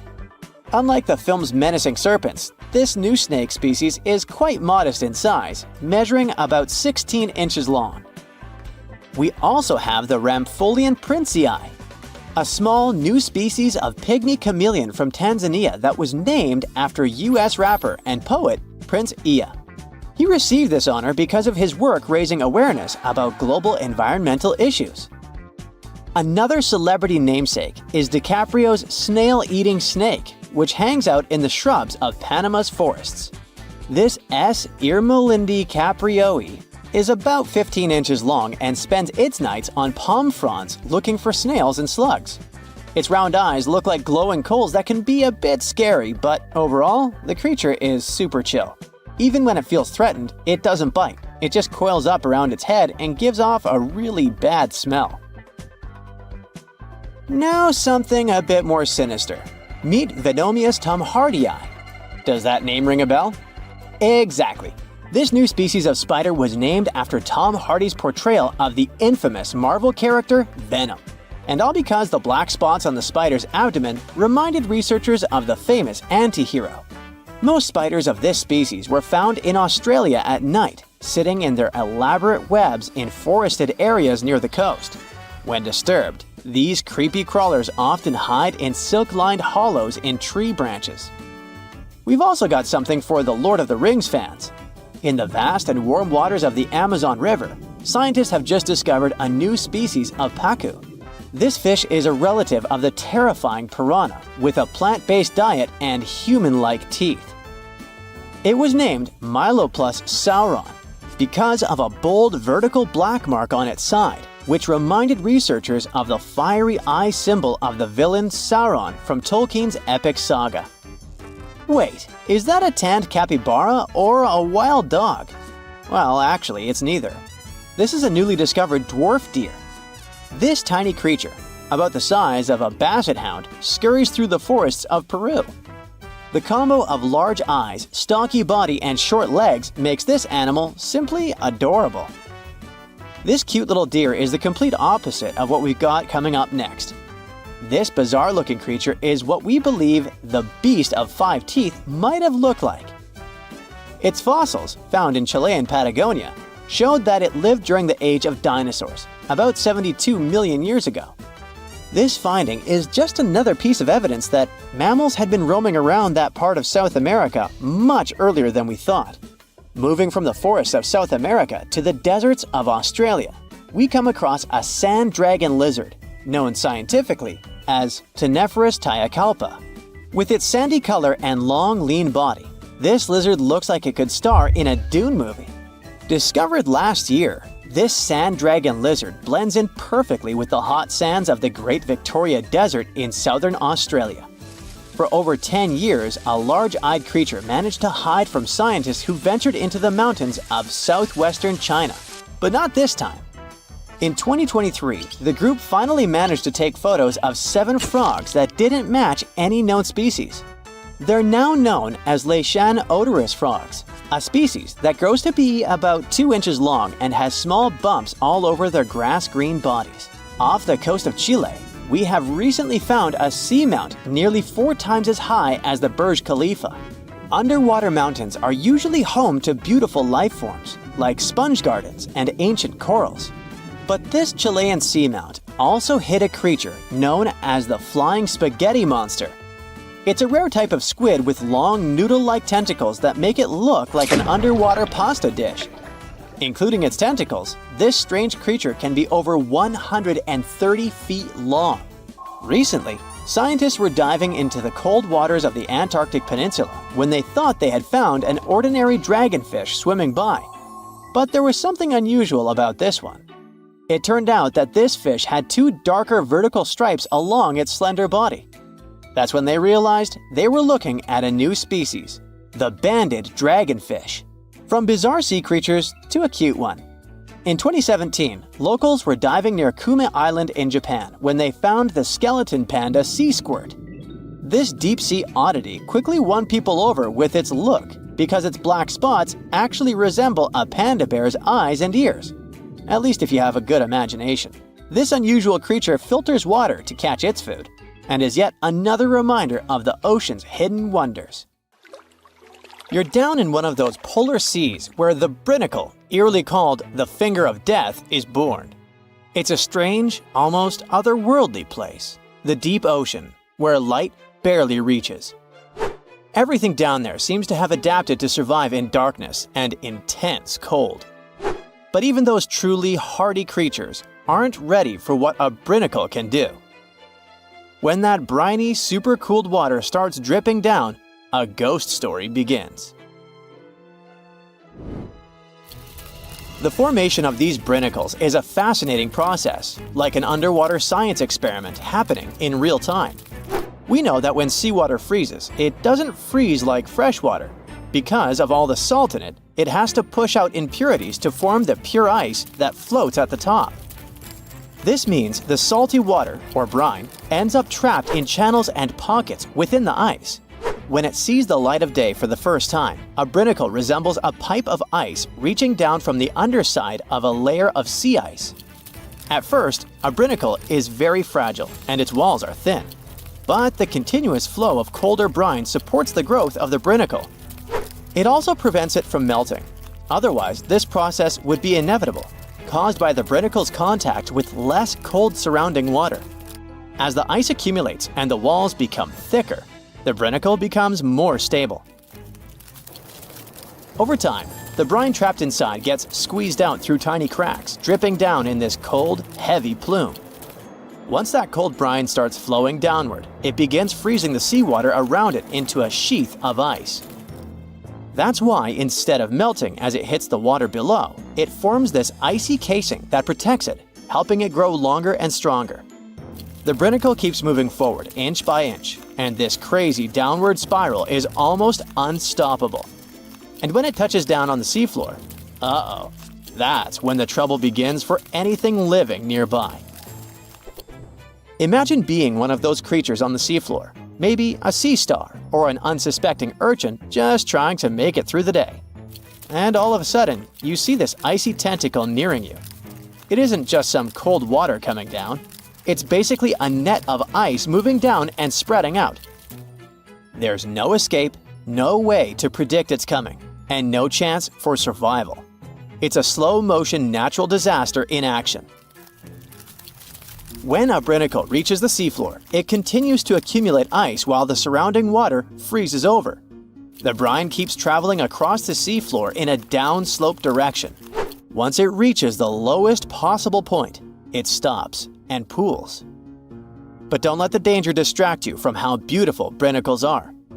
Well, in their own creepy way. They look like something you'd see in a dream. Elegant, twisting ice tubes reaching down, perfectly symmetrical, and totally random. Filming a Brinicle is no easy task because they're delicate when they first form. Just the motion from a nearby current or a sudden change in temperature can snap them off, ending the show before it really starts. So, scientists who managed to capture Brinicles on film in 2011 actually got incredibly lucky. It was the first time the world got to see this icy finger descending and freezing everything it touched, and it changed our understanding of polar ecosystems. Brinicles can reach quite impressive sizes. Sometimes they can stretch for several feet. Their size depends on the conditions of the water and ice above. The slower the water movement and the colder the temperature, the bigger and stronger a Brinicle can grow. But if the water's too deep or if there's too much movement in the current, the Brinicle is likely to break apart. It needs just the right balance to survive long enough to touch down and freeze over the ocean floor. For creatures living on the seafloor, Brinicles are like invisible booby traps, only instead of avoiding a net, they're avoiding an expanding ice cage. Starfish and sea urchins might not have big brains, but they have a basic survival instinct to crawl away from danger. Sadly, with Brinicles, they're usually caught completely off guard. One second they're minding their own business, the next, an icy sheet is closing in around them, trapping them where they are and freezing them almost instantly. It's hard not to feel sympathy for these creatures, right? You watch footage of a Brinicle in action and you see a starfish just stopping. One moment it's moving slowly along the sand, and then it's frozen in place, totally helpless. It's like watching a train wreck in slow-mo. Luckily, Brinicles present danger only to smaller marine life forms like sea urchins and starfish. Bigger animals like seals or whales, or humans who happen to go diving in the ocean at the frigid poles, Brinicles are totally harmless. At the same time, for scientists, this tough natural phenomenon offers a fascinating insight into how life adapts, or fails to adapt for that matter, in extreme environments. And it gets even better. A Brinicle might just be the perfect setup for life to begin. Researchers are now looking at these super salty ice tubes as not just fatal traps, but potentially as sources of life. This theory isn't just science fiction, it's rooted in actual research. Here's how it goes. The brine channels in sea ice are full of tiny, confined spaces. Those are exactly the kind of places where chemicals can get trapped, concentrated, and start interacting in interesting ways. It's like setting up a mini-lab where the building blocks of life can come together and create something new. Scientists think this process of salt rejection in sea ice could have actually helped the first bits of life appear. Some researchers even think that this process might be happening right now on icy moons like Europa, Ganymede, or Enceladus, where there might have been frozen seas beneath thick ice layers. Just imagine it. Brinicles forming in other worlds of our solar system, laying down the foundations for extraterrestrial life, and all thanks to the same icy process that creates these fingers of death here on Earth. One way scientists describe Brinicles is by comparing them to chemical gardens. Have you ever done one of those experiments where you mix metal salts into a solution and watch them produce plant-like structures? Well, you can observe a similar chemical process when a Brinicle is in action. In the cold, saline-rich brine of a Brinicle, certain reactions could kick off to create amino acids or other building blocks of life.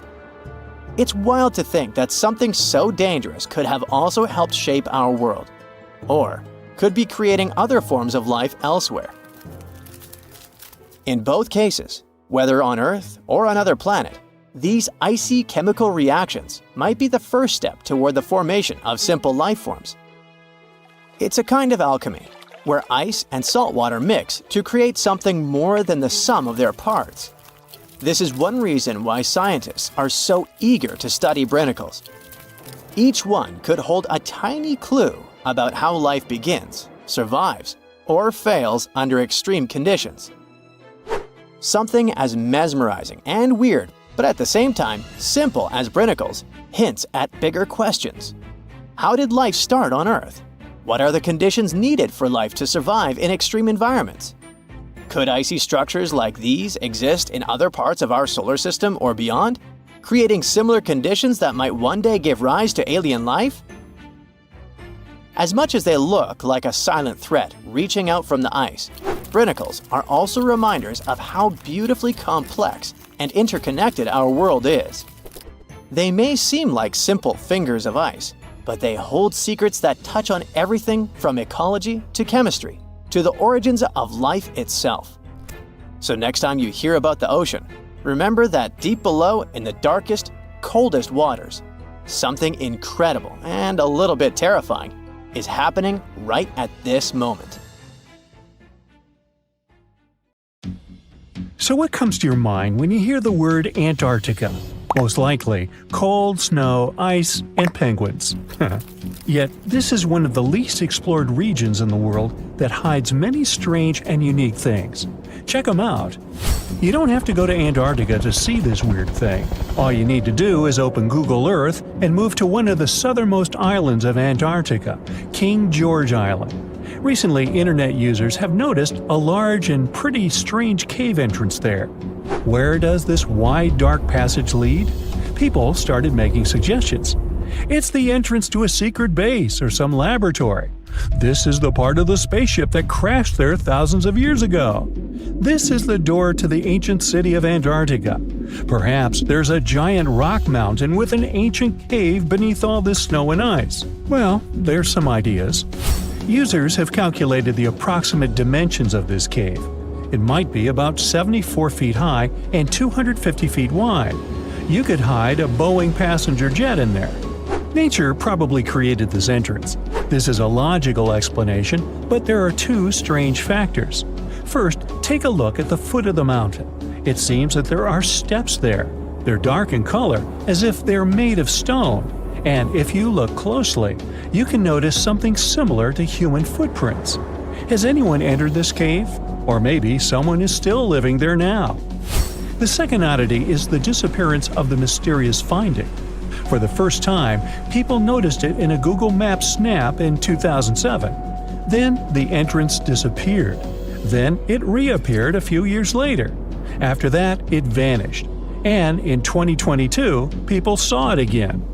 Perhaps old snow melts, a new layer falls, and then the wind blows it away and the cycle repeats. But the alleged steps leading deep into the cave make one doubt the natural origin of this tunnel. You can easily find the coordinates on the internet and visit the cave via Google Earth. You might see something there and tell the world. There's another strange thing people discovered with the help of Google Earth. In 2020, one user found a strange object that looked like a giant ship 100 miles off the coast of Antarctica. It was covered with ice and snow and lying on its side. It looked like a cruise ship. You could notice the windows, the deck, and the bridge. But not all people agreed with this. Some claimed it was a spaceship. Others said it was some kind of secret building. The user who first noticed the ship stated that its size was about 400 feet, which is the perfect length for a passenger vessel. But what is this ship doing in such a remote place in the middle of a glacier? How did it get here? Who was its captain?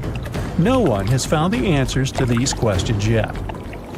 In 2016, people using Google Earth discovered a photo of an unknown sea monster floating off the coast of Antarctica. This creature resembled a giant squid with a length of about 200 feet. This is slightly shorter than 3 train cars. Just imagine this kraken swimming in Antarctica's dark, icy waters and dragging to the bottom everything it meets on its way. Maybe it's the great and terrible Chulu, or one of its offspring. You will quickly notice this blood-red waterfall among Antarctica's endless, dazzling white landscapes. Don't worry, it's not blood. For many centuries, the waterfall has been painting snow in a bright red color. The stream flows straight out of a white iceberg. Let's look inside and find out what's happening there. Millions of years ago, there was a small crystal-clear pond, but then a glacier formed around it. A thick layer of ice and snow blocked sunlight, heat, and oxygen access. For millennia, the reservoir remained in this cold vacuum. But at one point, the water made a hole in the icy wall and broke out. When this salty water comes into contact with oxygen, it immediately turns scarlet or rusty. Antarctica is the only place where you can find such a unique natural phenomenon. One of the driest places on Earth is located in Antarctica. It's one of the most lifeless deserts in the world, the McMurdo Dry Valleys. In this desert, you won't see the scorching sun, hot sand, and cacti. A desert means a place with a lack of precipitation and life. The McMurdo Dry Valleys meet these parameters. But this place is also unique for Antarctica, since you won't find glaciers there. Despite the frost, ice can't form in the desert because it hasn't rained for millions of years there. It also never snows. A strong wind coming from the mountains reaches speeds up to 200 miles per hour. It would be difficult for you to stay on your feet there. The wind is filled with moisture. It heats up and evaporates all the liquid and snow in the desert because of its high speed. Only dry air reaches the ground. But you can find several lakes there. They don't freeze, only thanks to the high concentration of salt. The water is so salty that large life forms can't develop there. But scientists have found microscopic organisms near the lakes. 20 million years ago, Antarctica was filled with swamps and trees and swarming with insects and animals. But now, it resembles the surface of Mars, literally. Scientists and astronauts are exploring such regions as the McMurdo Dry Valleys, since the natural conditions there are similar to those on the Red Planet. So, before you go to Mars, you can practice living in similar places on Earth. Also, scientists discovered an underwater world in the Antarctic filled with hundreds of amphipods, crustacean animals similar to shrimp. Wait a minute, it happened in the Antarctic? But the McMurdo Dry Valleys are located in Antarctica. Well, the words are very similar, but what is the difference? Oh, and don't forget the Arctic. The Antarctic is the region in the southernmost part of Earth that houses the continent of Antarctica, and the Arctic is another land altogether. They have the same natural conditions, frost, ice, and snow, but they're located in different parts of the planet. The Arctic is at the North Pole, Antarctica is at the South Pole. Now, back to the discovery. Scientists put forward theories that the ice of the Antarctic hides a vast network of freshwater rivers and lakes. And in 2022, they found a new ecosystem. Researchers explored the Antarctic Ross Ice Shelf and its underwater rivers. This is a massive piece of ice floating in the ocean. A team from New Zealand used a special drilling rig equipped with a hot water supply to drill a hole 1,640 feet deep. That's more than the height of the Empire State Building. Then, they lowered some video cameras and saw thousands of crustaceans swimming in different directions. So it seems they're very unorganized. In the waters of the Antarctic, you can also meet some of the scariest creatures on the planet. These are sea spiders. They got this name because they resemble land spiders, but they're actually a species of marine arthropods. And unlike land spiders, those in the ocean are much larger. They look like 8 strong legs without a body. One such spider can be a dinner plate in width. Some of them have no eyes and have proboscises instead of jaws. Sea spiders are poorly studied because they live in deep, cold waters. Antarctica hides many little-known animals. There are long tunnels in its glaciers leading to scary darkness. On this cold continent, people have found the remains of giant dinosaurs and other ancient creatures, such as the ancestors of modern ducks. Many underground rivers and lakes hide unexplored wildlife. Even the ice here can be weird. Take a look at these striped icebergs. They have blue, black, green, and turquoise shapes.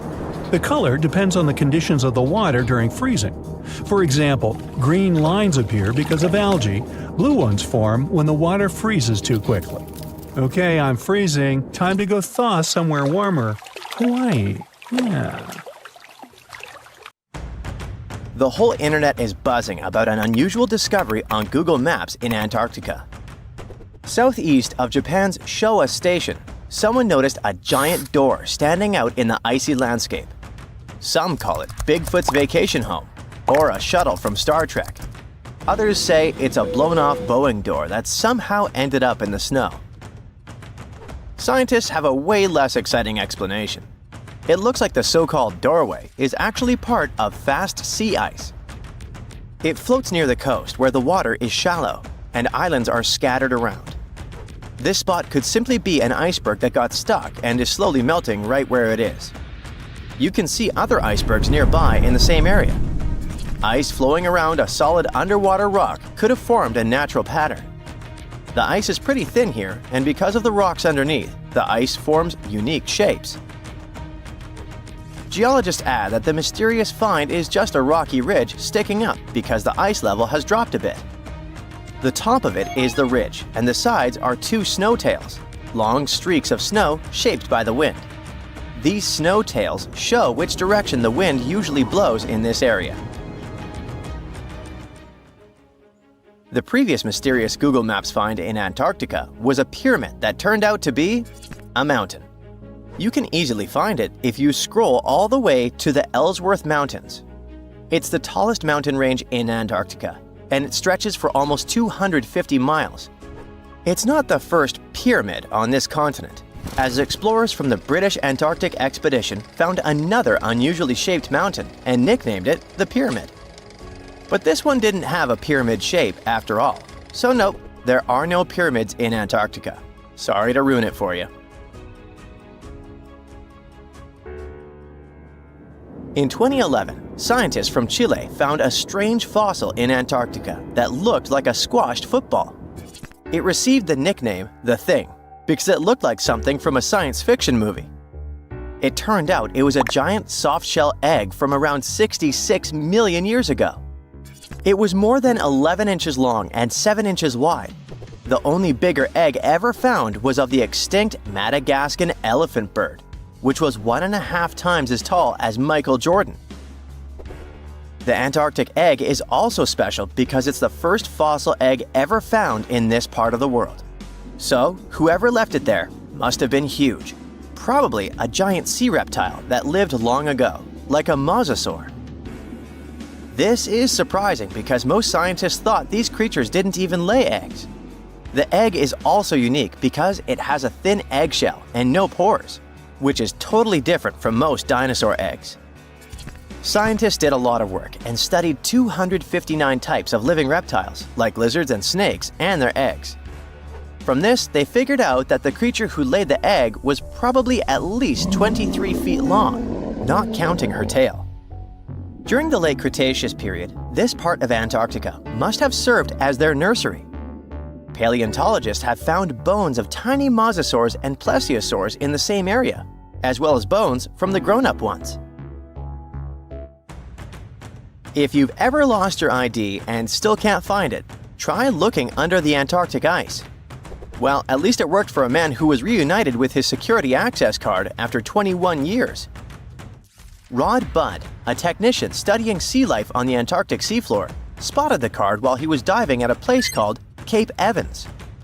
Rod thought it might be a credit card, so he put it in his pocket and kept working. When he took a closer look, he realized it actually belonged to someone named David McCaw. The card stayed with the research institute where Rod worked for 8 more years, until they finally managed to find David. It turned out that he had never been to Antarctica. In 2003, someone broke into his car in Wellington, New Zealand, and they tossed the contents of his briefcase into the harbor. So, the card traveled over 2,400 miles in 13 years. There aren't even ocean currents that move directly from Wellington to Cape Evans. If the card went through different ocean currents, the journey would take around 1,000 years. So maybe it got attached to something else that could float more easily, like a piece of debris or a plant that can grow on objects and make them buoyant. Or maybe the person who took David's briefcase was on a ship that went to Antarctica. Or the card somehow stuck to the bottom of a research boat that ended up there.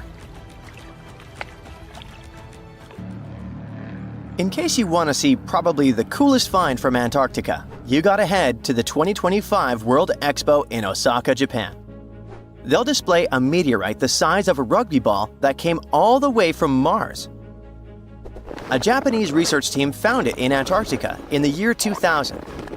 They believe a massive asteroid impact blasted the meteorite off its home planet before it traveled through space and landed on Earth. It's one of the largest Mars meteorites ever found, weighing 28 pounds. Scientists studied the gas inside the rock to confirm it's from Mars, and they also found special minerals inside that form when water is present. This means Mars likely had water a long time ago. So, studying the rock may help us learn more about whether life could have existed on the red planet. A team of sound experts found a huge underwater canyon in Antarctica, thanks to bad weather. They had to pause their work at the Casey Research Station. Instead of waiting around, they decided to use the unexpected free time to map the seafloor near Adams Glacier. And that's how they found a canyon that is almost 7,000 feet deep, almost 30,000 feet wide, and stretches over 28 miles away from the glacier. The icebreaker they were on uses a special tool called a multi-beam echo sounder. It sends out sound waves in a fan shape under the ship, then listens for the echoes to create a detailed map of the ocean floor. During the mapping, they discovered just part of the canyon before they had to return to the research station. But when bad weather returned, the ship went back and mapped even more of it. They were working among waves up to 13 feet high and winds up to 50 knots, but they still managed to get about 15 hours of data to complete their map. On their way back to Australia, they stopped one last time to fill in any missing spots on the map. This advanced mapping technology is helping scientists learn more about the history of glaciers and ocean interactions in Antarctica. A scientist was browsing through satellite images for brown trails of penguin droppings and found 4 new colonies of emperor penguins in Antarctica. This means there are now 66 breeding colonies for this vulnerable species. These new colonies likely have been around for years, though they're mostly small, with fewer than 1,000 pairs of breeding penguins each. Some of these colonies are close to other penguin areas, like the one that's not far from an old research station that never reported penguins nearby. One of the new colonies was found close to a place called the Lazarev Ice Shelf, where there used to be a larger penguin colony. They thought this colony went extinct in 2019, but it seems the penguins have just moved a bit because of changing sea ice conditions. If we add the newly found penguins to the total population of this breed, it doesn't change the picture a lot. But it can help scientists see how emperor penguins adapt to the changing conditions. You're on a yacht in the south of France and get lost at sea. Your phone has no signal and the GPS stops working. There's no way you could swim to safety. Your chances of surviving are pretty much zero. Today's story is kinda like that, but swap the sunny vibes for the Côte d'Azur for the freezing winds of Antarctica. And instead of calm blue waters, picture a sea packed with towering ice as far as you can see. Oh, and forget about phones or GPS. Those didn't even exist back then. So yeah, getting through something like that is basically impossible. But for the crew aboard the Endurance, this wasn't just some what-if scenario. It was real life. And yet, they survived by leaving their ship behind. Fast forward more than 100 years, and scientists finally found their vessel deep in the ocean. Now, new 3D images are helping us bring one of the greatest real-life survival stories to life. Alright, from the top. Back in 1914, the Anglo-Irish explorer Ernest Shackleton pulled together 26 men for the boldest adventure of their lives, to cross Antarctica. We're talking about the toughest places on Earth, a frozen wasteland with brutal winds, long dark nights, and freezing temperatures that can drop below minus 76 degrees Fahrenheit. But for the crew of the Endurance, getting there just sounded like a good time. So, on August 8, 1914, they set sail on their maiden voyage.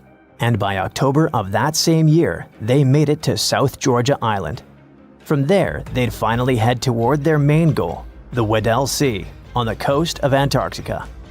This place is known for its brutal winds, thick sea ice, and freezing waters. Yep, not exactly the coziest place to be. Only 2 days after they left South Georgia, the Endurance ran into a bunch of thick ice, and they started moving super slowly. Thick slabs of ice locked around the ship like a slow, silent trap.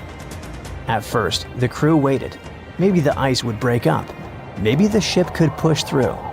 But days passed, then weeks, then months.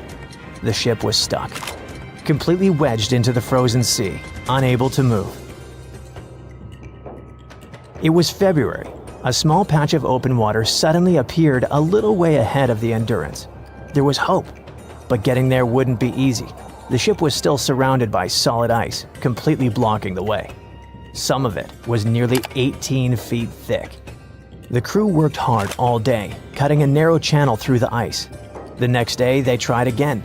They even used ropes to pull away huge chunks of ice, each one weighing around 20 tons. But the space they cleared was too small for the ship to build up enough speed. And to make matters worse, the ice was already starting to freeze over again. At some point, the captain decided they needed to stop. More months went by, and the ship was totally trapped. They even saw some cracks in the ice here and there, but nothing could actually help them. And then, things got worse. The pressure from the ice wasn't just holding the ship anymore, it was crushing it. You could hear the timbers groan and the hull creak. Bit by bit, the ship started to break apart. Then in October, a year later, Shackleton had made the call. Abandon ship. And he was right, because in November, the Endurance gave in to the pressure. The front masts collapsed as the bow was crushed. A few days later, the stern was lifted out of the ice, and then the whole wreck dropped into the ocean. And just like that, the Endurance was gone, buried beneath the ice. Okay, but what happened to the crew? The men grabbed whatever they could and set up camp right on the ice, stranded in a world of nothing but white in every direction. No radio, no help coming, and no way to know how long the ice would hold. For months they drifted with the frozen sea, camping on moving slabs of ice, always alert. Eventually, they climbed into small wooden lifeboats and started rowing through freezing waters, dodging towering icebergs, battling waves that soaked them to the bone. It was exhausting, freezing, terrifying, but they kept going. Finally, they landed on an isolated rocky stretch of land called Elephant Island. Their first solid ground in over a year, but it was uninhabited and offered no real chance of rescue. So Shackleton picked 5 men, loaded up the strongest lifeboat, and set across 800 miles of open ocean to try and get help. The journey took over 2 weeks, and they faced everything that could drive any man to madness. Storms, freezing spray, and waves the size of small buildings. But Shackleton kept his positivity. Losing his men wasn't an option. Thanks to his amazing leadership, they managed to reach land. They landed on South Georgia Island, but on the opposite side from where they needed to be. That meant they still had to trek for 36 hours across the island to finally reach the whaling station on the other side. Thankfully, they made it. If you were in their position, you'd probably take a hot shower and curl up in a fetal position for a couple of months. But that wasn't an option for Shackleton. He didn't rest. Instead, he immediately started working on a plan to get the 22 men who were still stuck on Elephant Island. After several failed rescue attempts, the authorities finally lent Shackleton a tugboat. That's a type of boat that moves other vessels by pushing or pulling them. When they were approaching Elephant Island on August 30th, 1916, the captain saw something. A smoke signal coming from the shore. Yep, against all odds, everyone survived. As you already know, the ship didn't make it. It completely vanished until 2022, when it was finally located on the seafloor, at a depth of roughly 10,000 feet in the Weddell Sea. It made headlines around the world, and the footage of the Endurance showed that it was beautifully preserved in icy waters. Its timbers looked brand new, and its basic structure was still intact. The wreck was covered by sponges, sea anemones, sea lilies, and starfish. It was all amazingly eerie. But how's it in such good shape? Even though it looked like any other ship of its size, it wasn't. The Endurance was built to survive tough ice conditions. Every detail was planned for maximum durability. The joints and fittings were cross-braced for strength. It was made of thick oak and Norwegian fir planks and covered in greenheart, which is a really strong wood. The bow was built to face the ice directly. Each piece of timber came from a single oak tree, shaped to match the curve of the ship. That's what helped them survive in the ice for so long. At the end of 2024, specialists did the first 3D scan of the ship. They used underwater robots to map the wreck from every angle, taking thousands of photos. These were then stitched together to create a digital twin, and now you can check it out online. Forget about getting close to the wreck though. I mean, Antarctica is still one of the most remote places on Earth, so just getting there could be a huge challenge. As the world warms and the ice in the polar south continues to melt, specialists think there will be more chances to access the wreck. But they want to keep it protected. There's even been talk about how to preserve the endurance. One idea is getting cruise ship owners to agree not to go anywhere near the wreck. So yeah, it's probably safe to say that people in general will probably never get to visit it up close. At least, not in the near future. In 2011, scientists from Chile found a weird-looking fossil in Antarctica that looked like a squashed football. Almost 10 years later, the rock just sat on a shelf in Chile's National Museum of Natural History with no specific label. It went by The Thing in the museum because it looked like something from a science fiction movie. When the scientists finally got their hands on the strange fossil, it turned out it was actually a giant soft-shell egg from around 66 million years ago. This one is more than 11 inches long and 7 inches wide. A regular chicken egg is just 2.5 inches long, and an ostrich egg is almost 6 inches long for comparison. So, the Thing won the title of the biggest soft-shell egg ever found and the second largest egg of any animal we know of. The only bigger egg that was ever found was that of the extinct Madagascan elephant bird, which is also 1.5 times as tall as Michael Jordan. The bird, not the egg. The Antarctic egg is also special because it's the first fossil ever found in this part of the world. So, whoever left it there must have been one big creature, probably a giant sea turtle that lived long ago, like a mosasaur. This is surprising because most scientists thought these creatures didn't even lay eggs, so this discovery could change what we know about them. The egg is also unique because it has a thin eggshell and no pores, which is totally different from most dinosaur eggs. It actually looks more like the eggs of lizards and snakes, but it came from a giant creature related to these animals. No known dinosaurs or flying reptiles from that time and place were big enough to lay such a huge egg, so it must have been a mosasaur after all. But we can't be 100% sure. Scientists did a lot of work and studied 259 types of living reptiles, like lizards and snakes, and their eggs. From this, they figured out that the mommy who laid the egg was probably at least 23 feet long, not counting her tail. During the late Cretaceous period, this part of Antarctica might have been like a nursery. Paleontologists have found bones of tiny mosasaurs and plesiosaurs in the same area, along with bones from the grown-up ones. Archaeologists in Norway made another cool but literally discovery and found dozens of arrows that had been hidden in ice for 6,000 years. They were melting out of a large ice patch in the high mountains, covering an area of about 45 football fields. In 2014 and 2016, when the summers were extra warm, scientists went to an ice patch called Langfoni to look around. They also found lots of reindeer bones and antlers there. Some of the arrows were whole and some in pieces, along with 5 arrowheads around the melting ice patch. This is more arrows than have been found at any other frozen site in the world. Some of the 68 found arrows date back to the Neolithic period, and the newest ones are from the 14th century of the Common Era. Ice is like the perfect time machine that can preserve whatever ends up there in an almost perfect condition. Langfoni became famous as one of the first ice patch sites after a local hiker found a 3,300-year-old leather shoe right next to its edge.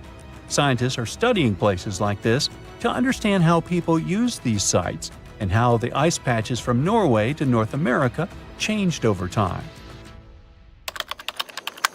Now, once upon a time, around 32,000 years ago, to be exact, a squirrel buried some seeds near a river in Siberia.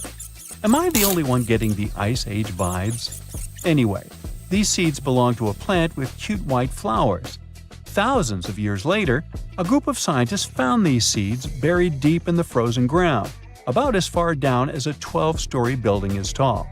The seeds were surrounded by ice and bones of animals, like mammoths, bison, and woolly rhinoceroses. The mature seeds had been damaged, maybe by some squirrel, but some of the younger seeds still had good plant parts inside them. The scientists carefully took those out and put them in small containers to help them grow. And here comes the coolest part. They were able to grow the plants. Their flowers were shaped a little differently from the flowers of the same plant that grows today. After a year, the Ice Age plant even made new seeds.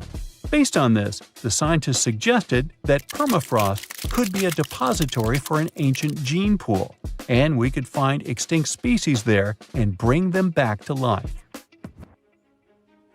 Scientists on an icebreaker in Antarctica were looking for whales, but found something way more unusual. The camera behind the ship, which is as heavy as a car, detected 16 million icefish nests on the floor of the Weddell Sea. The nests were located about every 10 inches in all directions and covered an area of 93 square miles, which is slightly bigger than the whole of Washington, D.C. The colony even had a distinct border, which was a line in the sand. The scientists were in the area because they were studying a special spot in the ocean where the water was a little warmer than the water around it. In this warmer water, they found tiny animals called zooplankton near the top. When the young icefish hatch, they swim up to this area to eat the zooplankton before going back down to the seafloor to grow up and have their own offspring. Since there was so much food, it made sense to see icefish in this warm water. But they didn't expect to find such a huge number of icefish nests, much more than anyone had ever seen before. New Zealand's Antarctic Heritage Fund found some old photo negatives in a hut in Antarctica. They turned out to be unique images from the Ross Sea Party. It was a famous failed expedition led by Ernest Shackleton. He wanted to become the first person to cross Antarctica by land, from the Weddell Sea to the Ross Sea, passing through the South Pole. But things went wrong when their ship, the Aurora, was blown out to sea. They had to use the hut from another explorer, Captain Robert Falcon Scott. His goal was to be the first person to reach the North Pole, but sadly, he didn't succeed either. The negatives were made of cellulose nitrate and were found stuck together in the small box. The Trust took the negatives back to New Zealand, where they carefully separated them and discovered 22 hidden images. Many of the photos were damaged, but the Trust could still recognize some familiar places around McMurdo Sound, a well-known area in Antarctica. No one knows for sure who took the pictures. In December 2021, some scientists noticed a strange mark on the Larsen Ice Shelf, a giant sheet of ice off the eastern coast of Antarctica. They thought it might be a river flowing under the ice, so they drilled down over 1,600 feet to check it out. They expected to find water, but they didn't expect to see that the water was full of fast-moving creatures called amphipods. The scientists also found that the water in the underground river had unusual layers of currents moving in different directions, which they still don't fully understand. Another surprising thing happened during their research. On December 20th of the same year, a volcano erupted far away in Tonga, and the pressure waves from the eruption were detected all the way down in the ice river in Antarctica. It shows how everything on our planet is connected, even in the most distant places.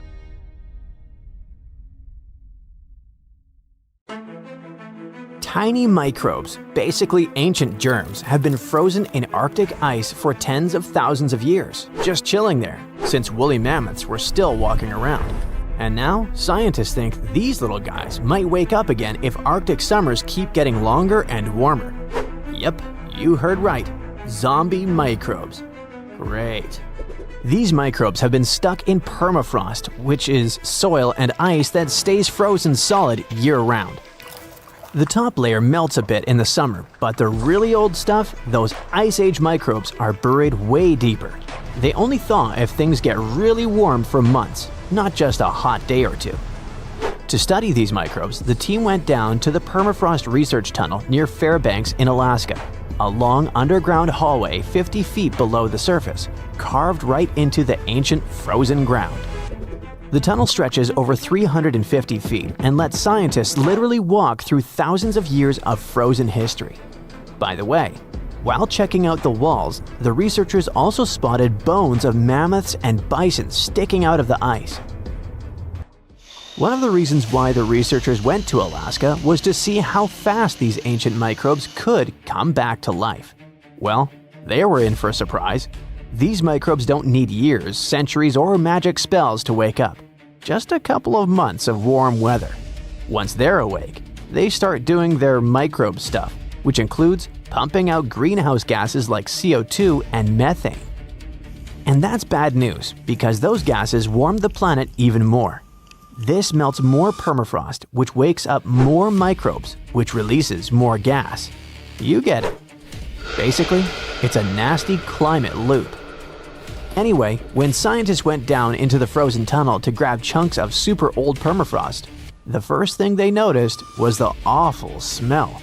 It wasn't just the stench of an old basement. It was something has been frozen for thousands of years and is finally waking up bad. Weirdly, microbiologists were happy.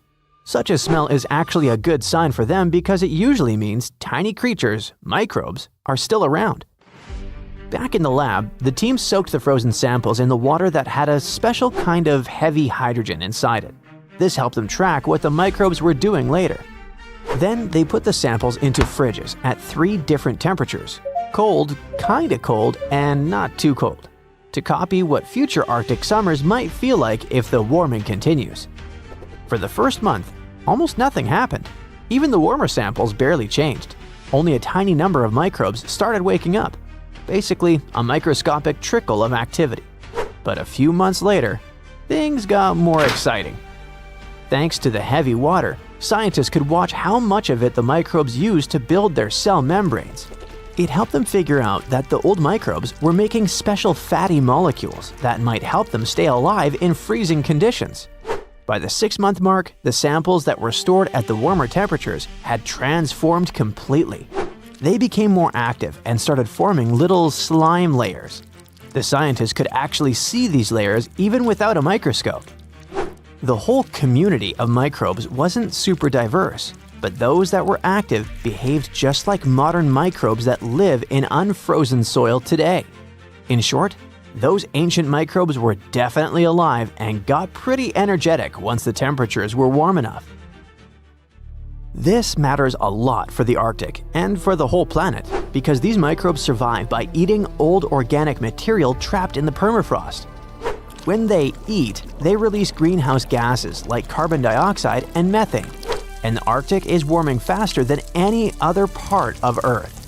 It means that the deep frozen layers might stay warm long enough for huge numbers of ancient microbes to wake up and start pumping out gas. Right now, northern permafrost holds about twice as much carbon as the entire atmosphere. If a lot of that carbon gets released, it could speed up the warming of our planet. It can lead to dramatic consequences, setting off a whole chain of huge changes and affecting basically everything on Earth. Extreme weather will start happening more often. Stronger hurricanes, heavier rainstorms, longer heat waves, bigger wildfires. The oceans will rise too, which can flood coastlines and put towns and cities at risk. Animals, plants, and entire ecosystems can get thrown out of balance, with some species struggling to survive and food chains breaking down. People all over the world will have to deal with crop failures, water shortages, and damaged homes or infrastructure. Let's get back to our zombie microbes. The thing is, the study only looked at them in one place in Alaska, but there's a massive amount of permafrost all over the world, in Alaska, Canada, Siberia, and many other places. And microbes in different regions might behave differently as things warm up. Scientists still have tons of work to do to figure out what's coming next. I bet you're questioning yourself. Could ancient viruses infect us? Well, most of the ancient microbes frozen in permafrost are totally harmless. They're like old bacteria that only care about messing with other tiny organisms in the dirt. But scientists worry that a few of these frozen germs might be the kind that can infect people, animals, or plants. And if that happened, our bodies probably wouldn't recognize them at all, because they've been frozen since mammoths existed. Basically, there's no immune system cheat codes for us. The risks of this happening grow for a number of reasons. For one thing, the Arctic is warming almost 4 times faster than the rest of the planet. Longer summers plus hotter temperatures mean more permafrost melting. So, more ancient stuff is waking up.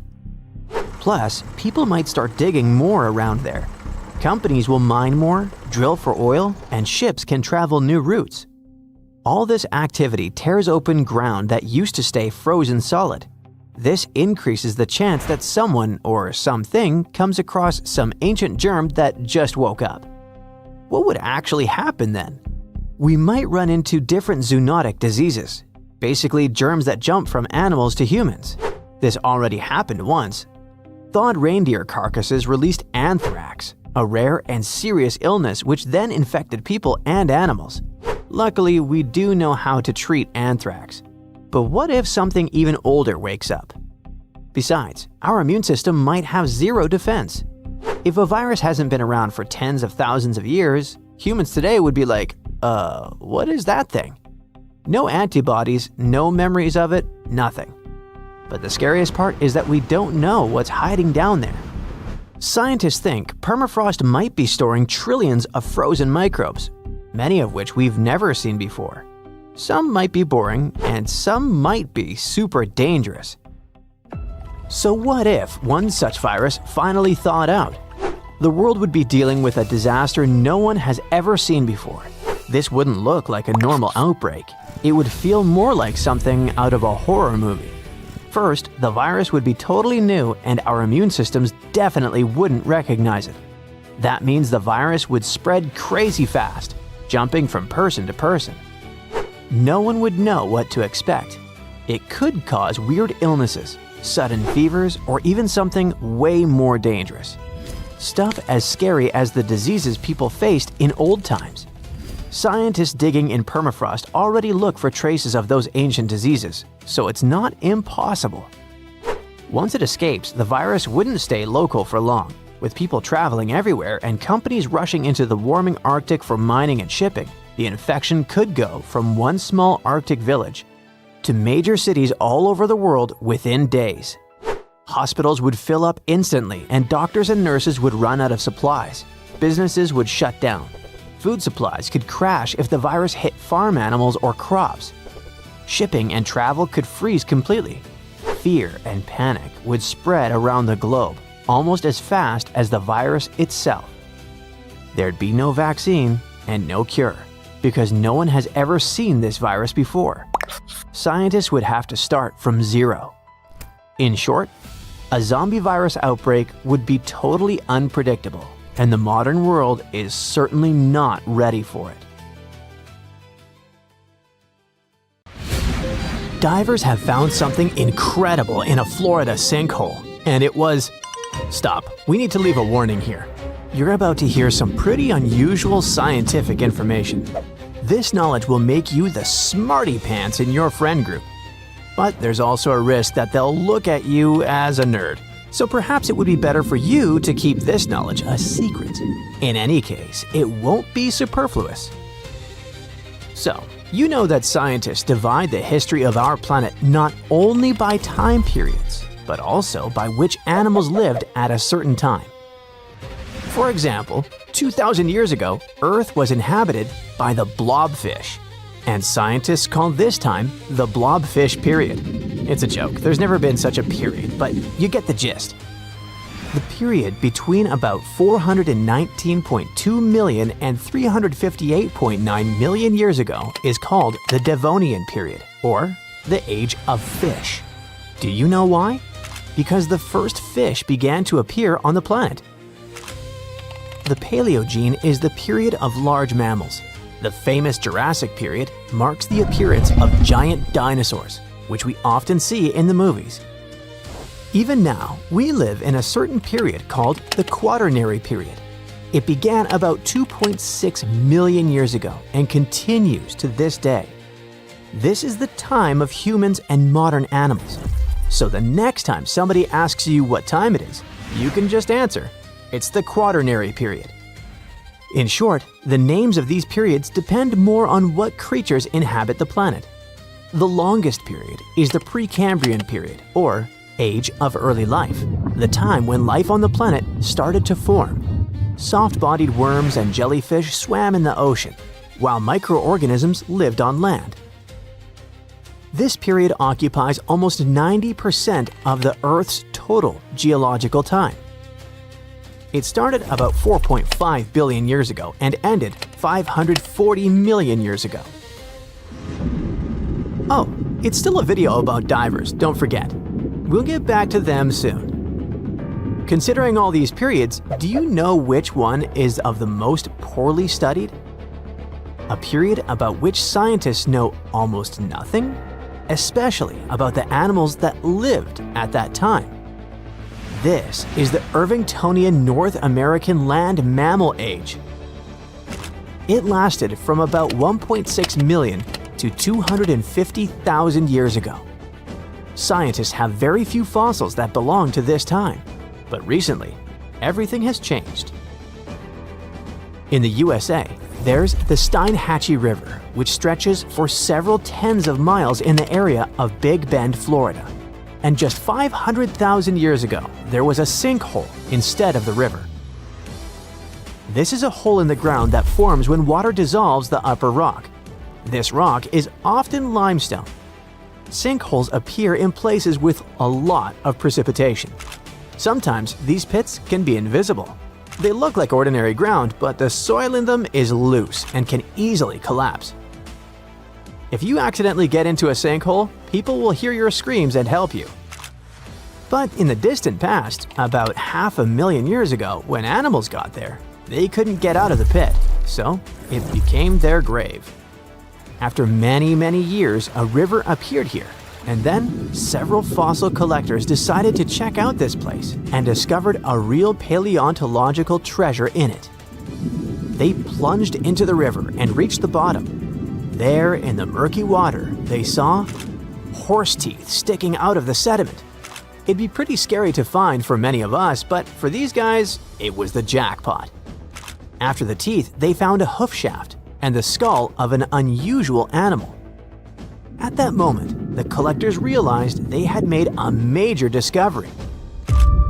Over the years, the sinkhole at this place had been filled with sedimentary rocks.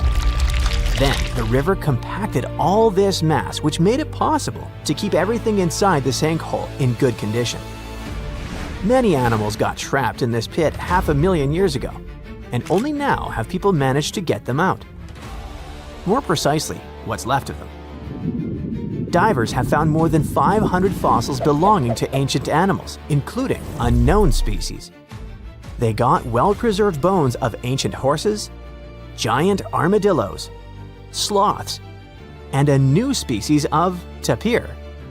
The Florida Museum examined the remains and determined that they belonged to the poorly studied Irvingtonian North American land mammal age. Most of all, scientists were struck by two finds in this collection. The first was the remains of a giant armadillo-like creature, and the second was the skull of an ancient tapir. In case you didn't know, this is a very cute pig-like mammal that has a short trunk like an elephant. Divers in Florida found the remains of a distant ancestor of this animal, which may be a new unknown species. Most of the fossils in this sinkhole belong to early Caballine horses, a subgroup that includes modern domestic horses. The remains of horses are so well preserved that scientists have seen signs of wear on their teeth. This will allow experts to understand the diet of these ancient creatures.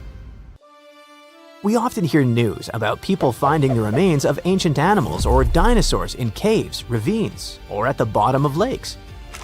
But imagine if they found such remains in a museum. It all started in the early 2000s, north of the Florida border in southwest Georgia. There was a mine where workers mined clay. One day, they found the remains of some ancient animals and gave them to the Florida Museum of Natural History. There, these remains lay in storage, waiting in the wings. And then one day, some guy started sorting them out and noticed a mysterious vertebra of an unknown animal. This little grab caught the guy's attention, so he returned to it over and over again. He studied it, trying to figure out what species the bone belonged to. One day, he realized the bone belonged to an unknown extinct lizard species that looked like a tegu. You've probably seen these predatory creatures that look like monitor lizards. So, the age of the bone was about 15 to 17 million years old. Let's wrap up our video with something weird. You see this piece of amber-colored stone with stripes? Or is it not a stone? It looks like an ancient seashell. So right now, you're looking at the oldest fossil in history. It's a stromatolite, and its age is, you won't believe it. Make a guess. 100 million years? 500 million years? 1 billion? No. This fossil is about 3.4 billion years old. It represents one of the earliest forms of life on Earth. No, not the stone itself. Stromatolite is just a playground. The early form of life here is these thin strips. They're called cyanobacteria, tiny single-celled creatures. Okay, what about the remains of something bigger? Some ancient animals, for example? Meet the trilobites. They lived here during the Cambrian period, which began about 500 million years ago.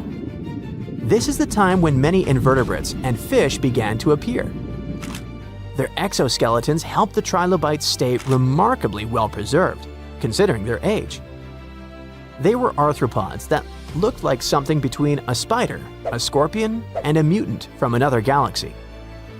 These animals lived for a very long time, and people find their remains almost all over the world. They appeared at the very beginning of the Cambrian period, survived it, and became extinct at the end of the Permian period. During the Permian mass extinction, when about 90% of all living beings were wiped off the face of the Earth. These creatures swam in open water, burrowed into the seafloor, or crawled along it. They lived like predators and scavengers. The front of the animal was protected by a strong head shield. It had crescent-shaped eyes and a calcified plate on its lower body. This plate covered its esophagus and mouth. It had several pairs of legs growing from its body. The trilobite could also curl up into a ball, like a woodlouse. Ice piracy is like Pirates of the Caribbean, but you gotta swap those tropical seas for icy, freezing waters. And the captain here isn't Jack Sparrow, but a massive glacier in Antarctica. Meet the Polar Ice Glacier. Its calm, sparkling surface might look innocent, but don't be mistaken, it is a pirate, and a pretty skilled one too. Instead of gold, it's been stealing ice from its neighbors at record speed, and scientists can't believe what they're seeing. So, what exactly is ice piracy? Arr! This is a strange kind of glacier movement, where one glacier starts taking ice from another nearby. Instead of minding its own business and slowly sliding toward the sea, it suddenly changes course and begins pulling ice that used to belong to its neighbor. The pirate glacier speeds up, the victim slows down. The problem is that the balance of ice in the region might get completely thrown off. This isn't brand new information though. Scientists have known about this quirky behavior for quite a while. But they used to think that this process took hundreds, maybe even thousands of years. Now, something really strange is happening in Antarctica. We're seeing, for the first time ever, a glacier pirate in action, and it's moving much faster than anyone expected. It all started when researchers from the University of Leeds began looking at satellite images taken between 2005 and 2022. They wanted to analyze the rates of flow from 8 ice streams in West Antarctica. And yes, glaciers do move. Think of them as huge piles of snow that have turned into solid ice over time. This ice slowly changes shape, shifts, and moves. That's why glaciers are often called rivers of ice, because they flow, for real. Gravity is what makes it happen. The ice slowly slides and deforms under its own weight, thanks to the pull of gravity. And when it comes to glacial movements, they can either advance or retreat. If more snow and ice build up and melt away, break off, or evaporate, a glacier will advance. But if it loses more than it gains, it will retreat. Oh, and glaciers also move at different speeds, depending on things like the slope of the land beneath them. But if that flow starts speeding up, well, that's bad news for coastal communities all over the world, because that means more ice is moving from land into the ocean, which contributes to Antarctic ice loss and, eventually, sea level rise. Now, back to the recent ice research in Antarctica. The team calculated ice velocity using a tracking technique that measures how visible features, like cracks or rifts on the ice surface, shift over time. And they found that 7 of those 8 Antarctic glaciers had sped up. On average, they've doubled their speed since 2005. Given the impacts of how Antarctica's climate is changing, warming up more and more each year, this doesn't really come as a surprise. But here's something strange. One glacier, just one, slowed down. We're talking about the Kolar West Glacier. It slowed by about 10% over the study period. But how can a massive chunk of ice just hit the brakes, so to speak? To figure that out, researchers looked at its surroundings, and there it was, the culprit, the Kolar East Glacier. Experts think Kolar West slowed down because it's flowing toward its pirate neighbor, Captain Kolar East. That one's moving much faster. In fact, it's one of the fastest glaciers in the area. Its speed has been increasing by about 105 feet every year over the study period. Okay, that might sound slow, even for a tortoise. But for a glacier, that's disturbingly fast. Kolar East is the Usain Bolt of ice chunks, and that's not even the most impressive part. The strange thing is that it changed its flow direction. Instead of moving straight ahead like it used to, it's now turning towards its neighbor, Kolar West, and pulling ice from it. Scientists think this is happening because the ice at the point where the glacier meets the ocean is melting faster than before. That glacier melting makes the ice thinner, and as it thins, it changes the way the ice upstream flows. So now, instead of feeding both glaciers evenly, more of that ice is being funneled onto Kolar East. In short, Kolar East is speeding up and changing its course. So now it's pulling or stealing ice from its slower neighbor. And just like that, this mysterious glacier in Antarctica became a real ice pirate. Okay, this whole ice piracy thing isn't that weird. I mean, it's part of how glaciers normally behave. Slow, dramatic, and occasionally a little mischievous. What really blows scientists' minds is how fast it's happening. They used to think this was a super slow process, something that would take hundreds or even thousands of years. But this one is taking place in just 18 years. And this is a huge satellite discovery in Antarctica. I mean, scientists were only able to spot it thanks to the Copernicus Sentinel-1 mission, a pair of European satellites that use radar to keep an eye on Earth's surface. They can track changes in ice, land, and ocean with incredible precision and coverage, making them perfect for studying how the polar regions are changing. Because here's the thing, keeping an eye on the coldest parts of our planet is becoming essential for our future. And this particular part of Antarctica, where both the Kolar West and East glaciers are located, is thinning faster than anywhere else. Its glaciers are retreating at record speed. The grounding line, the point where the glacier stops resting on land and starts floating on the sea, is moving backward. When that happens, the ice sheet slides into the ocean even faster. But scientists say glaciers aren't just melting, they're reshaping themselves in completely new ways. And that's exactly what's happening with the Kolar East Glacier. Seeing a pirate glacier in action firsthand has once again changed how scientists look at things. The new data on ice piracy shows something they've never seen before. Glaciers and floating ice shelves are interacting in new and surprising ways. So, more and more, experts need to rethink how these icy giants behave as the world warms up. And that's a big deal, because they play a significant role in how fast sea levels rise this century. In fact, Antarctica's glaciers are one of the biggest reasons our oceans are swelling. The continent is losing about 135 billion tons of ice every year. That's like dumping tens of millions of Olympic-sized pools of water into the ocean annually. If all of its ice melted, sea levels would rise by about 190 feet.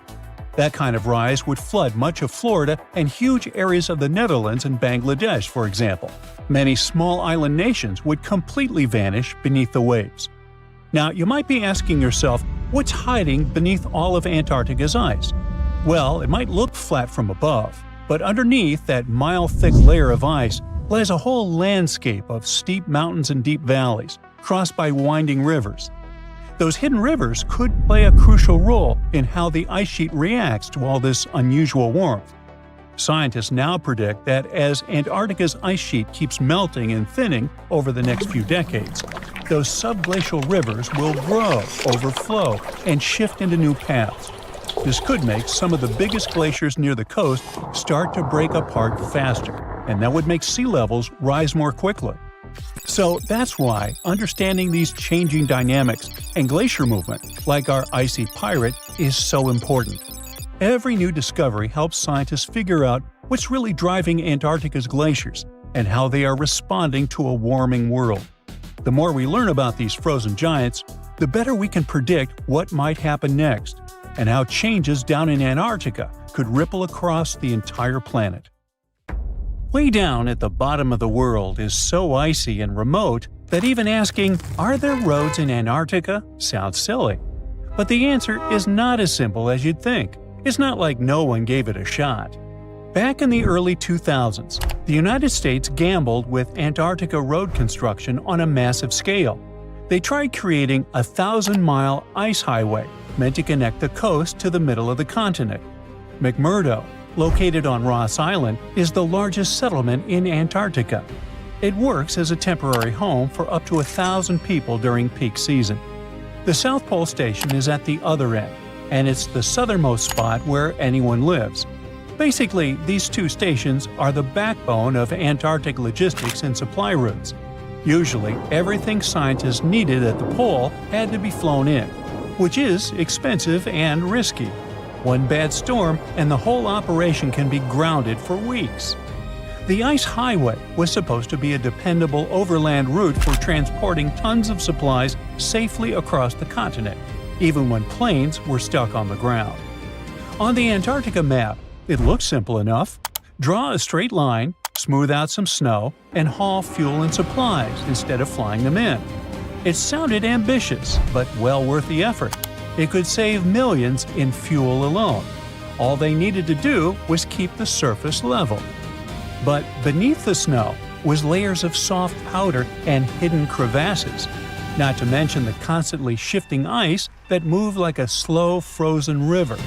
Bulldozers struggled and tractors moved slowly like slugs. Whenever the wind blew, the path they made was soon covered by fresh snow. It seemed to them like the continent was doing it on purpose. The crews working there lived in sled-mounted insulated modules and mobile shops. Their days started with engines chilled or stiff, requiring preheating before work. Doing laundry was one of the greatest challenges of the entire adventure. By the end of 2005, the route had its first full traverse, but the real challenge became maintaining it. The path runs through shear zones, and new cracks open every season, forcing crews to rebuild and repair repeatedly. Eventually, it felt less like they were creating a road and more like they were just trying to keep up with the Antarctic weather and temperature. In the end, the highway wasn't exactly what it was supposed to be. But that doesn't mean it was a failure or a waste of time. Quite the contrary. What came out of the mission is what's now known as the South Pole Traverse. It's a seasonal land route that still supplies the pole today. It's not a road with asphalt or traffic signs, but it has become the most important route. Every southern summer, a small convoy of tracked tractors sets off from McMurdo Station, towing long trains of sleds toward the South Pole. They follow the same trail that the first crews carved out about 20 years ago. The route changes length every year and has grown from 1,028 miles to 1,030 miles. The journey takes from 25 to 40 days of steady crawling, hauling fuel and supplies that would otherwise require dozens of flights. This slow caravan saves millions and avoids weather risks. In the end, the traverse turned out to be more than just a supply route. It was a testing ground for Antarctica infrastructure engineering. It became a proving ground for how to survey, groom, and maintain over-ice routes. But for now, the route survives only because people keep fighting to hold it together. Leave it alone for a season or two, and the ice will simply take it back. In Antarctica, abandoned equipment and structures can slowly vanish under accumulating ice and snow. Entire stations have become buried over decades, and some vehicles were rediscovered, partially buried and later lost from view again. As time goes on, snow and ice can build up so much that they can completely cover up machinery, making it difficult to find without some serious digging. At minus 76 degrees Fahrenheit, the cold becomes an engineer's nightmare. Jet fuel turns into jelly, batteries die within minutes, and steel becomes brittle enough to snap like a candy bar. In those temperatures, even breathing feels mechanical. Moisture from your breath freezes on your eyelashes, and any exposed skin can end up with frostbite very quickly. The ice is fascinating. It moves like a conveyor belt, carrying everything to the sea. Anything trapped in it, crates, vehicles, or even buildings, drifts slowly, sometimes miles away from where it began. And while the ice itself seems alive, there's other interesting geological stuff to discover.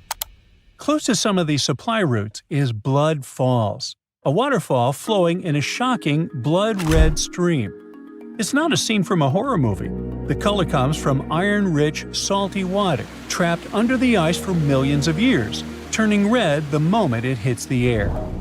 The continent has over 400 subglacial lakes that we know about, tucked away under thick ice. Many of these lakes fill and drain regularly, creating water flows that can make glaciers slide more easily and change how they move. It's also a gold mine for meteorite hunters. Thousands of meteorites are found each year on the ice. Antarctica isn't just a frozen wasteland. It's one gigantic outdoor laboratory. Scientists come here to study everything from climate change and atmospheric chemistry to cosmic rays and meteorites. Astronomers love it because of the bone-dry and stable air, perfect for telescopes that peer into deep space. Geologists dig through ancient rock formations that reveal how continents once fit together, while glaciologists drill deep into the ice to read Earth's past climates like pages in a frozen diary. Even biologists face the cold to study ancient resilient microbes and penguin colonies, hoping to understand how life survives in the harshest conditions on the planet. The few people who live here, mostly researchers, engineers, and mechanics, move around like cautious astronauts. Every trip is logged and every mile planned. Without regular roads, getting around Antarctica takes a mix of creativity and stubbornness. Most roads are temporary snowpaths, flagged to avoid hidden drifts. Around McMurdo, short ice roads appear each season to haul cargo, then vanish as the ice melts. Antarctica's transportation challenges are the most unique on our planet. Regular vehicles just can't handle it out here. That's why most everything runs on tracks, crawling along at a jogger's pace while pulling sleds packed with supplies. Air travel is really what keeps things moving. Big cargo planes touch down on temporary runways made of packed snow or ice. There are also smaller ski-equipped aircraft, which is something you don't see every day. But when winter sets in, seasonal runways shift, crack, or drift and have to be re-established. Even the ships that bring in food and fuel each summer don't hang around. They cut a narrow path through the sea ice, unload, and get out before the ocean freezes up again. When resupply ships arrive, the crews rush to unload everything before the ocean refreezes, working around the clock. Everything gets stacked on the ice like a temporary warehouse that must disappear before the sea locks itself shut for the season.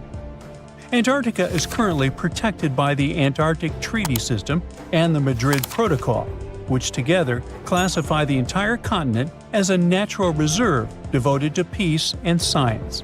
Those agreements ban mining, permanent development, and anything that could harm the environment. Right now, the tough conditions keep most people away, and that's a good thing for the environment. A permanent road could change everything. Bring in more tourists and more activity, and the ice would struggle to wipe away human presence. That's why even a short snow trail needs official approval. Every move is watched, and every footprint has to be justified. In the end, a better question isn't are there roads in Antarctica, but should there be? Every attempt to build one, from the Great Ice Highway to today's seasonal routes, proves expensive and even pointless. That's why Antarctica road construction today isn't about building something permanent. It's about keeping scientists supplied so they can make amazing discoveries, such as drilling ice cores that trap ancient air dating back 800,000 years.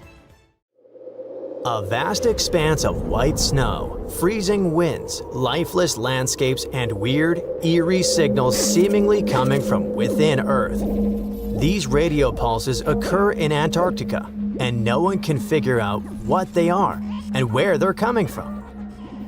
You see, scientists are running an experiment called ANITA, short for Antarctica Impulsive Transient Antenna. Basically, it's a bunch of detectors strapped to giant balloons and floating way up above the South Pole. Their job is to detect extremely high-energy neutrinos. How do they spot them? Right at the moment when neutrinos come into contact with ice and produce an intense, short burst of radio waves. Now, neutrinos are these tiny, almost massless particles that don't have an electric charge. They're everywhere, and billions of them are flying through you every second, even while you're watching this video. Neutrinos come from all over the place, from the sun, exploding stars, deep space, even from under your feet. The sun pumps them out non-stop as it fuses hydrogen into helium. Stars that are going off blast out huge bursts of neutrinos during supernova explosions. When high-energy cosmic rays hit our atmosphere, they make new neutrinos that rain down on us too. And some even come from radioactive stuff decaying inside Earth. The oldest neutrinos have been flying through the universe since the Big Bang, but they're practically invisible because they almost never react with anything. That's why scientists use unbelievable experiments like ANITA to try and catch even a few of them. But let's get back to that fateful day when everything changed.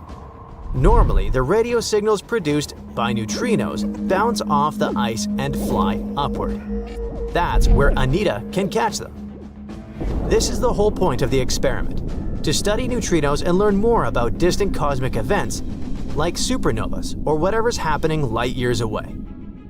But then something really weird happened. The detectors picked up radio waves that weren't bouncing off the ice at all. They looked like they were coming from below the horizon, from under the ice.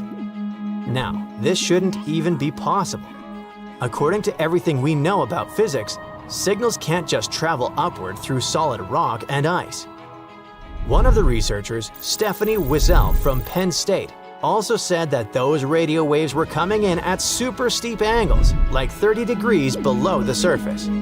The only way that could happen is if the signal had passed through thousands of miles of solid rock before hitting the detector.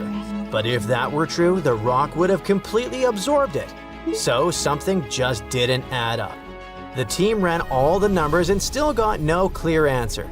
But for them, it was an interesting problem, since they didn't actually know what those anomalies were. What they did know was that they were probably not neutrinos. That's because if the team does detect a neutrino, that means it's traveled an insane distance without bumping into anything, possibly all the way from the edge of the observable universe. So, whatever ANITA has picked up, it's not behaving like anything scientists have seen before.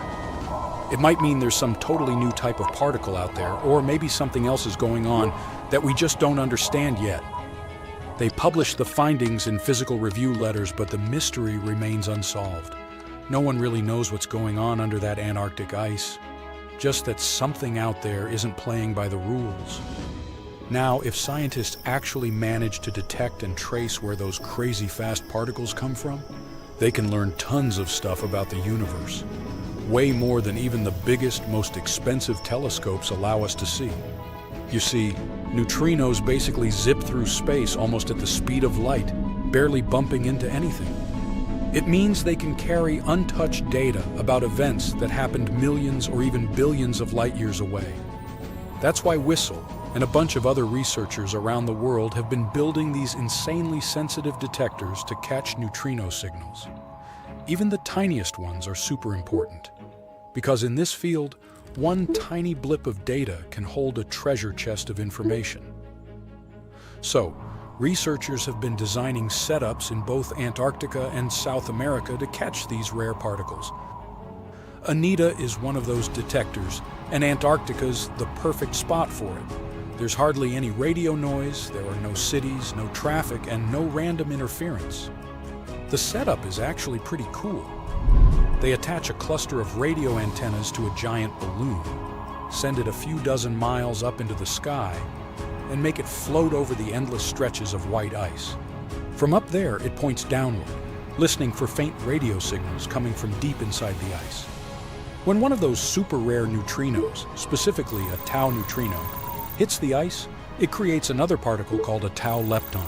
That lepton then shoots out of the ice and starts breaking down, losing energy and turning into smaller bits. That decay process gives off what's called an air shower, kind of like a spray of invisible sparks flying through the air. If we could actually see those air showers with our eyes, they'd look like someone waving a sparkler through the dark, bright streaks trailing behind as it moves. Studying the direction and pattern of these signals, the ones from the ice showers, and the ones in the air showers, scientists can figure out where the original particle came from. Usually it's super precise, kind of like bouncing a ball off the ground. You can predict where it'll go. But these weird new signals don't bounce the way they're supposed to. The angles are all wrong way steeper than anything the models can explain. So the team dug deeper. First, they looked at all the data from Anita's multiple balloon flights. Then they compared it against tons of computer simulations of cosmic rays and neutrinos and filtered out all the usual background noise. They even cross-checked their results with other experiments like the ice cube detector, which is also located in Antarctica, and the Pierre Auger Observatory in Argentina. They wanted to see if anyone else had picked up similar upward-going air showers. And guess what?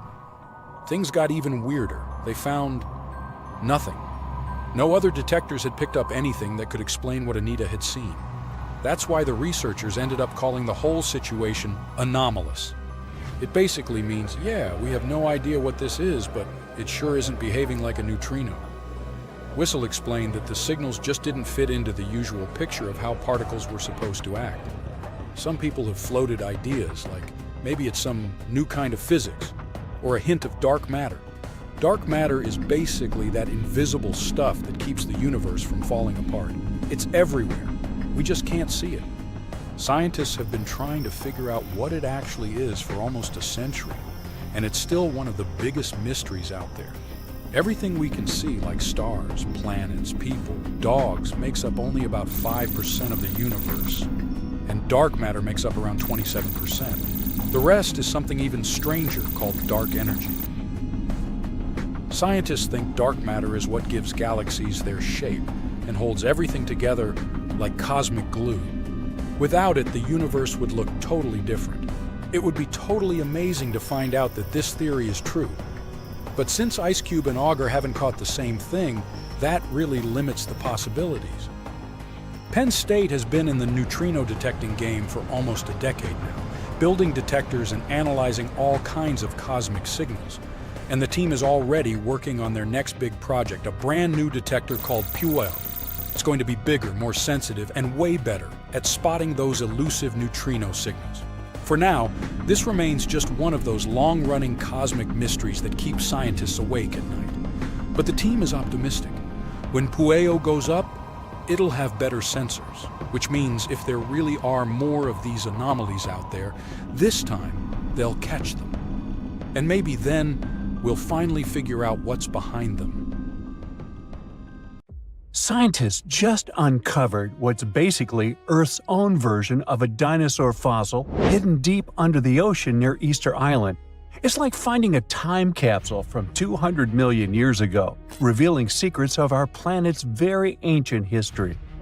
Earth's surface is made up of giant pieces, like puzzle pieces, called tectonic plates. These plates are slowly moving around all the time.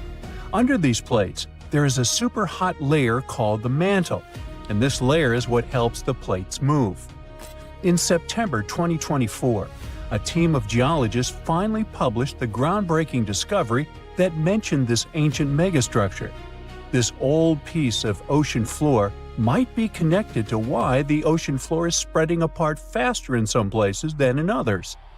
To figure this out, scientists used sound waves, known as sonars, to create a sort of map of what's happening deep underground.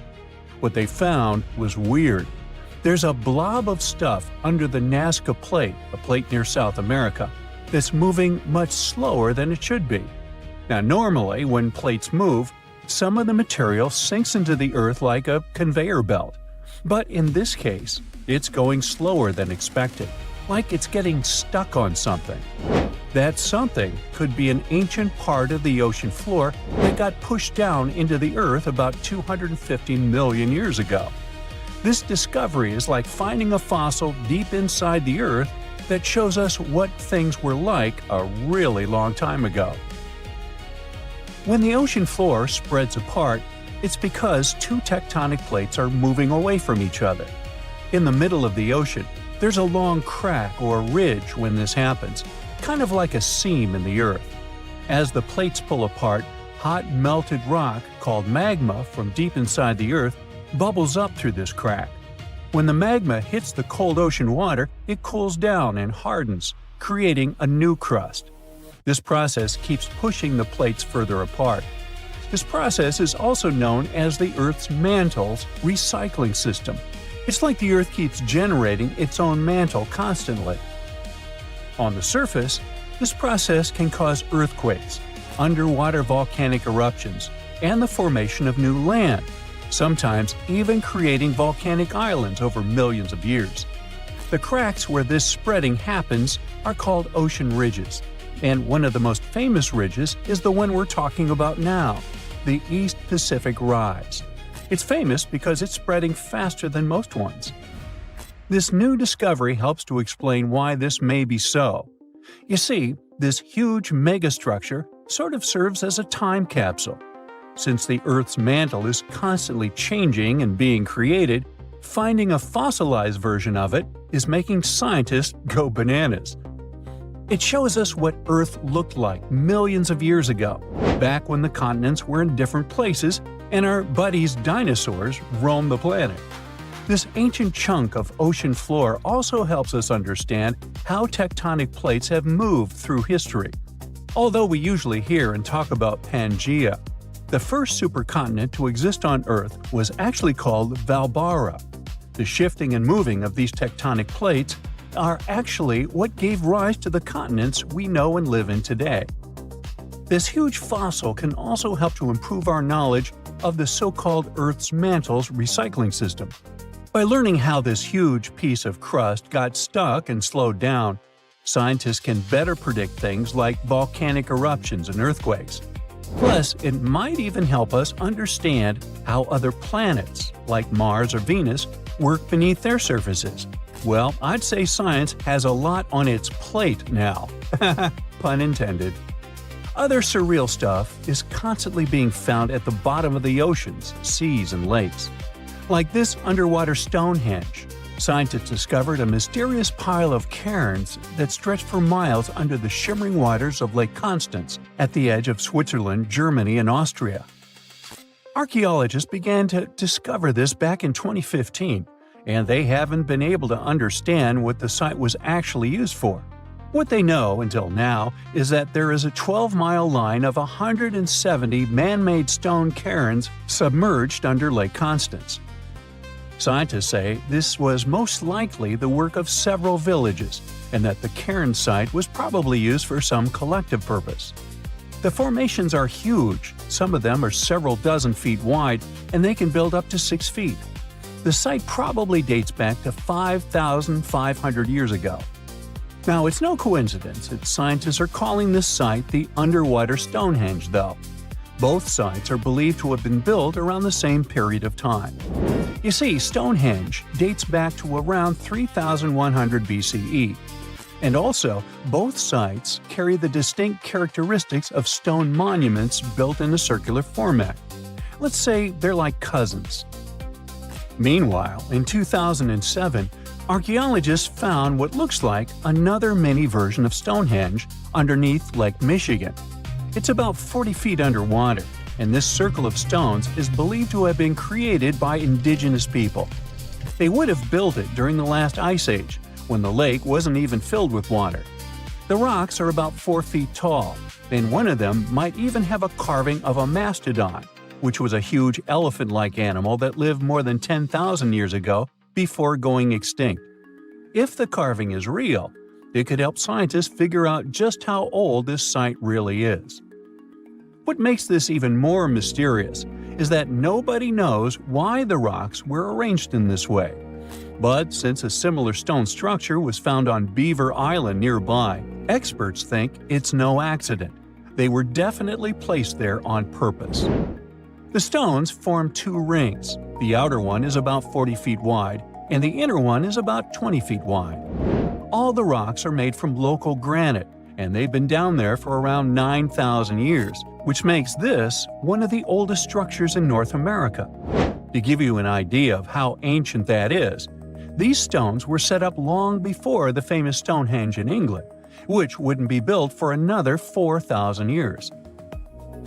Now, all the way over in Japan, this mysterious structure was unearthed. At first, it looks like an underwater Machu Picchu. The site is filled with a huge pyramid-shaped structure, arches, staircases. It's something that could have easily been a palace or a castle. Behold, the Yonaguni Monument. It also goes by the name of Japan's Atlantis. The entire monument is about the size of 5 football fields and the height of a 5-story building. Its most surprising structure is its expansive terraces that host large crowd gatherings. Explorers and scientists believe that Yonaguni dates back to 10,000 years ago. But whether it is a human-made structure or a natural formation is still under debate. For Japan's top marine geologists, Yonaguni is the heritage of a lost civilization. This guy has dived into exploring the ruins over 100 times over the past 10 years. According to him, there are clear signs of human activity down there. The triangle pool, located on the monument's surface, is a triangle-shaped concave that is a historical symbol of water fountains in the region. There's also a giant turtle carved on the eastern side of the structure, which has an important cultural meaning. Several pieces of stone tools have been recovered from the site. Their estimated age dates back to 10,000 years ago. However, not all scientists are convinced of this explanation. For many, Yonaguni is the result of thousands of years of erosion. The fact that the monument is composed of one massive rock leads them to believe it is not human-made. The defined edges and flat surfaces resemble a natural formation occurrence in Northern Ireland known as Giant's Causeway. A series of interlocking basalt columns look like the ruins of a palace, but they were the result of